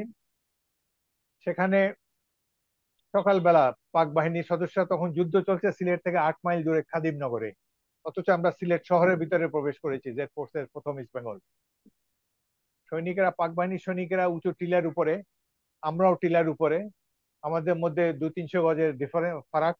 তারা চিৎকার করে আমাদের পরিচয় জানতে চায়, কারণ শহরের ভিতরে যে মুক্তিবাহিনী প্রবেশ করেছে এটা তাদের কল্পনারও অতীত ছিল। আমরা দ্রুত ট্রেঞ্চ খোঁড়ার চেষ্টা করি, কিন্তু আমাদের ট্রেঞ্চ কিছুটা খোঁড়ার মধ্যেই আমাদের রক্ষণ অসম্পূর্ণ থাকা অবস্থায় তারা আমাদের উপরে সারাদিন ব্যাপী 3-4টি আক্রমণ করে। আমার কোম্পানির উপরে, ব্রাভো কোম্পানির উপরে এই আক্রমণ আসে। আমার কোম্পানির প্রায় 18 জন শহীদ হয় এই যুদ্ধে। আমার প্লাটুন কমান্ডার সুবেদার ফয়েজ বীরুত্তম এই যুদ্ধে শহীদ হন। এমসি কলেজের যুদ্ধে 2টি মেশিন গান থাকে কোম্পানিতে, আমার 2টি মেশিন গানের কমান্ডার বাচ্চু মিয়া এবং নুরুন নবী দুজনেই শহীদ হন। এই দুঃসাহসী যোদ্ধাদের চেহারা আমি ভুলতে পারি না, এখনো আমার চোখের সামনে তাদের দীপ্ত ভাসে। কিভাবে হাসতে হাসতে তারা জীবন দিল একটা দেশের স্বাধীনতার জন্য। এই যুদ্ধে 14 ডিসেম্বর বিকালের দিকে হঠাৎ ভারতীয় মেজর আমাকে ফোন করে বলে যে ওয়্যারলেস কমিউনিকেশন রেস্টোর হয়েছে, তিনি তার বেতার সেটের অন্যদের সাথে যোগাযোগ করতে পারছেন। আমার কামানে গোলা ফেলতে হবে কিনা আমাকে জিজ্ঞাসা করলেন। আমি বললাম যে না, আমরা হাতাহাতি যুদ্ধে লিপ্ত হয়েছি, কামানে গোলা ফেললে আমাদের উপরই পড়বে। একটা বিমান আক্রমণ করা যায় কিনা সামনে পাক বাহিনীর ঘাঁটিতে, যেটি এমসি কলেজের প্রিন্সিপালের বাসায় অবস্থিত। আধা ঘন্টা পরে 2টি মিগ বিমান এসে এমসি কলেজের প্রিন্সিপালের বাসায় যে কটা বাংকার ছিল রকেট মেরে একদম উড়িয়ে দিল। সেই বিমানের ভয়াবহ শব্দ, রকেটের ইম্প্যাক্ট, এটার পরেই তারা আত্মসমর্পণের প্রস্তুতি নেয়, সাদা পতাকা উড়িয়ে দেয়। এই যুদ্ধের বলার উদ্দেশ্য হলো এই যে তখন বাংলাদেশে 18টি জেলা ছিল, একটি মাত্র জেলা মুক্তি বাহিনী ইন্ডিপেন্ডেন্টলি আক্রমণ করে দখল করেছে, সেটি হলো সিলেট জেলা। এবং দখলকারী বাহিনী ছিল জেড ফোর্স প্রথম ইস্ট বেঙ্গলে। এই সিলেট জেলার এই 14 নভেম্বরের ফাইনাল অফেন্সিভটা আমি এই আক্রমণ পরিচালনা করেছিলাম এবং সেজন্য অত্যন্ত গর্বিত। এবং 14 ডিসেম্বর সিলেটের পতনের পর 15 তারিখে আমরা জানতে পারি যে পাক বাহিনী আত্মসমর্পণ করবে। যে যুদ্ধ মার্চ মাসের শেষ দিকে আমরা শুরু করেছিলাম, অত্যন্ত অনিশ্চিত ভবিষ্যতের এক অজানা গন্তব্যের দিকে অগ্রসর হচ্ছিলাম, আমাদের যে স্বপ্ন ছিল একটি স্বাধীন রাষ্ট্র, সেটি এই ডিসেম্বর মাসের মাঝামাঝি এসে সিলেটের রণক্ষেত্রে আমাদের সামনে বাস্তব রূপ লাভ করে এবং বাংলাদেশের স্বাধীনতা আমরা দেখতে পাই 16 ডিসেম্বর তারিখে পাক বাহিনী আত্মসমর্পণ করে। দ্বিতীয় প্রশ্ন ফারজানা, যে আমরা যে স্বপ্ন ধারণ করে যুদ্ধ করেছিলাম তার কতটুকু বাস্তবায়ন হয়েছে? 71-এর যুদ্ধ ছিল গণতন্ত্র প্রতিষ্ঠার যুদ্ধ। আজকে দেশে গণতন্ত্র নাই এবং যে রাজনৈতিক দল বর্তমানে ক্ষমতাসীন তারা 1975 সালে একবার গণতন্ত্রকে ধ্বংস করেছে একদলীয় সরকার প্রতিষ্ঠার মাধ্যমে, আবার এবার বিভিন্ন দামি নির্বাচনের মাধ্যমে গণতন্ত্রকে পদদলিত করেছে। স্বাধীনতার অব্যবহিত পর থেকেই গণতন্ত্রকে কবর দেওয়া হয়েছে। 1973 সালে ডাকসু নির্বাচনে ব্যালট বাক্স হাইজ্যাক করে ক্ষমতাসীন দলের ছাত্র সংগঠন, 73 সালে যে জাতীয় সংসদ নির্বাচন হয়েছিল সেখানে ক্যান্ডিডেট কয়েকজনকে হাইজ্যাক করা হয়েছে, অনেকগুলো ব্যালট বাক্স হাইজ্যাক করে মন গড়ার রেজাল্ট জনগণের সামনে দেওয়া হয়েছে। কয়েকজন যেমন মেজর জলিল, রাশেদ খান মেনন, শাহজাহান সিরাজ এদেরকে বিজয়ী হিসাবে ঘোষণা করা হয়েছিল বেতারে, কিন্তু পরের দিন সে রেজাল্ট পাল্টে দিয়েছে। মাত্র 7 জন বিরোধী দলীয় নেতা নির্বাচিত হতে সক্ষম হয়েছিলেন, অর্থাৎ প্রথম নির্বাচনে কারচুপি হয়েছে। গণতন্ত্র কেবল এই দলের মুখে মুখেই আছে। আমরা যে লক্ষ লক্ষ মানুষ যুদ্ধ করেছে, জীবন দিয়েছে গণতন্ত্র প্রতিষ্ঠার জন্য, আমরা এই ক্ষেত্রে ব্যর্থ হয়েছে বলা যায়। তারপর যে সুশাসন চাই, গণতন্ত্রের 71-এ আমাদের মূল লক্ষ্য ছিল সাম্য, মানবিক মর্যাদা এবং সামাজিক ন্যায় বিচার, যেটির জন্য আমরা যুদ্ধ করেছি, বহু মানুষ জীবন দিয়েছে। আমার ব্যাটালিয়নে 3 জন অফিসার, ক্যাপ্টেন সালাউদ্দিন, ক্যাপ্টেন মাহবুব, লেফটেন্যান্ট আনোয়ার শহীদ হয়েছেন, আরো অনেক মুক্তিযোদ্ধা জীবন দিয়েছেন, সাধারণ ছাত্র যুবক। আমি 800 বাহিনীর একজন সৈনিকের কমান্ডার, ক্যান্টনমেন্ট থেকে যে 200 নিয়ে বিদ্রোহ করেছিলাম, তারপর 500 সৈনিককে আমি রিক্রুট করেছিলাম আমার ব্যাটালিয়নে। এই 500-র মধ্যে 100 সম্মুখ যুদ্ধে শহীদ হয়েছে। এরা কি জন্য শহীদ হয়েছে? সবার চোখের সামনে ছিল আমরা একটা স্বাধীন রাষ্ট্র প্রতিষ্ঠা করব, আমাদের বাঙালিদের দীর্ঘদিনের স্বপ্ন, সেখানে সামাজিক সুবিচার থাকবে, সাম্য থাকবে। এগুলো সবকিছু ব্যর্থ করে দিয়েছে এই বর্তমান সরকারের দুঃশাসন। তবে যাই হোক, আমি হতাশ নই। আমি দেখেছি সাহসী বাঙালি জাতিকে, আমি দেখেছি এদেশের তরুণ ছাত্রদেরকে যারা অসম সাহসী, আস্তে আস্তে জীবন বিসর্জন দিয়েছে। সুতরাং এখনো আমি আশা করি আগামী দিনে সেই 71-এর ছাত্রদের উত্তরসূরিরা বা 71-এর সৈনিকদের উত্তরসূরিরা, 71-এর জনগণের যে উত্তরসূরি বর্তমান প্রজন্ম রয়েছে, তারা নিশ্চয়ই সংগ্রামের মাধ্যমে এই দেশে আবার গণতন্ত্রকে প্রতিষ্ঠা করবে। মানুষের ভোটাধিকার আবার আমরা দেখতে পাবো, এই দেশে আবার আইনের শাসন আমরা দেখতে পাবো, বিচার বিভাগের স্বাধীনতা দেখতে পাবো, এবং যে জন্য আমরা যুদ্ধ করেছি সেটি সফল বাস্তবায়ন আমরা নিশ্চয়ই দেখতে পারবো। সে আশা করতে কোনো দোষ নেই। হয়তো কঠিন সংগ্রাম সামনে আমাদের জন্য অপেক্ষা করে আছে, তবে নিশ্চয়ই বাঙালি সাহসী জাতি আমরা 71-এ মুক্তিযুদ্ধের স্বপ্ন নিশ্চয়ই বাস্তবায়ন করব। ধন্যবাদ। অসংখ্য ধন্যবাদ আমাদের সকল আলোচককে। আমরা আহ, জানি এবং বুঝতে পারছি যে আসলে আমাদের মুক্তিযুদ্ধের স্বপ্ন ছিল একটি স্বাধীন বাংলাদেশ। আমরা একটি বাংলাদেশ পেয়েছি, একটি ভূখণ্ড পেয়েছি। কতটুকু স্বাধীনতা অর্জন করেছি এটা এখন অনেক বড় একটি প্রশ্ন পুরো জাতির সামনে। একটি বিকৃত ইতিহাস বিকৃত জাতির জন্ম দিতে পারে, এবং হয়তো আমরা সেই বিকৃত ইতিহাস বয়ে বেড়াচ্ছি বলেই এই বিকৃত একটি জাতি আমাদেরকে আজকে আমাদের দেশটাকে হয়তো অনেক অনেক অন্ধকারের দিকে ঠেলে দিতে চাইছে। এখান থেকে উত্তরণের উপায় হয়তো আমরাই খুঁজে বের করতে পারি, যেটা জনাব হাফিজ বলছিলেন যে আসলে যারা মুক্তিযুদ্ধ করেছে তাদের উত্তরসূরি আমরা যারা আছি, প্রজন্মের পর প্রজন্ম যারা এসেছি আমরা, তারা চাইলেই হয়তো আরেকটি মুক্তিযুদ্ধের মতো মুক্তিযুদ্ধ করে আমরা এই দেশটাকে, দেশের যে স্বাধীনতার চেতনা আমাদের ছিল, যে কারণে মুক্তিযুদ্ধ আমরা করেছিলাম, আমাদের পিতামহরা করেছিলেন, হয়তো সেই উদ্দেশ্য আমরা সফল করতে পারবো। আজকে যে চমৎকার আলোচনা আমরা করলাম, আমরা 25শে মার্চ, 26শে মার্চ, 4ঠা এপ্রিল, আরো অনেক অর্থবহ এবং অনেক গুরুত্বপূর্ণ দিবস আমাদের ভেতরে ছিল, এবং এই মুক্তিযুদ্ধ, স্বাধীনতা যুদ্ধ কোনো একক কোনো ব্যক্তির নির্দেশে বা আদেশে বা তার একক মানে তাদের একক অংশগ্রহণে হয়নি, বরং পুরো বাংলাদেশের জনগণ, লক্ষ কোটি জনগণের কিন্তু এই মুক্তিযুদ্ধের অংশগ্রহণের কারণে আমরা একটি স্বাধীন দেশ পেয়েছিলাম। এটা আমাদেরকে স্বীকার করতেই হবে। যার যতটুকু প্রাপ্য তাদেরকে আমার ততটুকু দিতে হবে। যদি সেটা দিতে পারি আমরা, আমরা হয়তো ভবিষ্যতে একটি গণতন্ত্রকে আমি রাষ্ট্র প্রতিষ্ঠা করার জন্য এগিয়ে যেতে পারবো। আপনাদের সকলকে অসংখ্য ধন্যবাদ, আপনারা ধৈর্য নিয়ে শুনেছেন। আমাদের তিনজন যে বিজ্ঞ আলোচক ছিলেন তাদেরকে ধন্যবাদ, আপনারা সময় দিয়েছেন আমাদেরকে। আমরা আশা করি যে আমরা এবং যারা শুনেছেন এবং দেখছেন তারা প্রত্যেকে আজকের আলোচনা থেকে অনেক কিছু উপলব্ধি করতে পারবেন এবং সত্যটাকে কুড়িয়ে নিতে পারবেন। অসংখ্য ধন্যবাদ বিএনপি বিডিএসএল কে। আজকে সকলকে আবার সুস্বাগত জানাচ্ছি এবং দোয়া করছি সবাই ভালো থাকুন, সুস্থ থাকুন। আল্লাহ হাফেজ। বাংলাদেশ জাতীয়তাবাদী দল বিএনপি জিন্দাবাদ। ধন্যবাদ।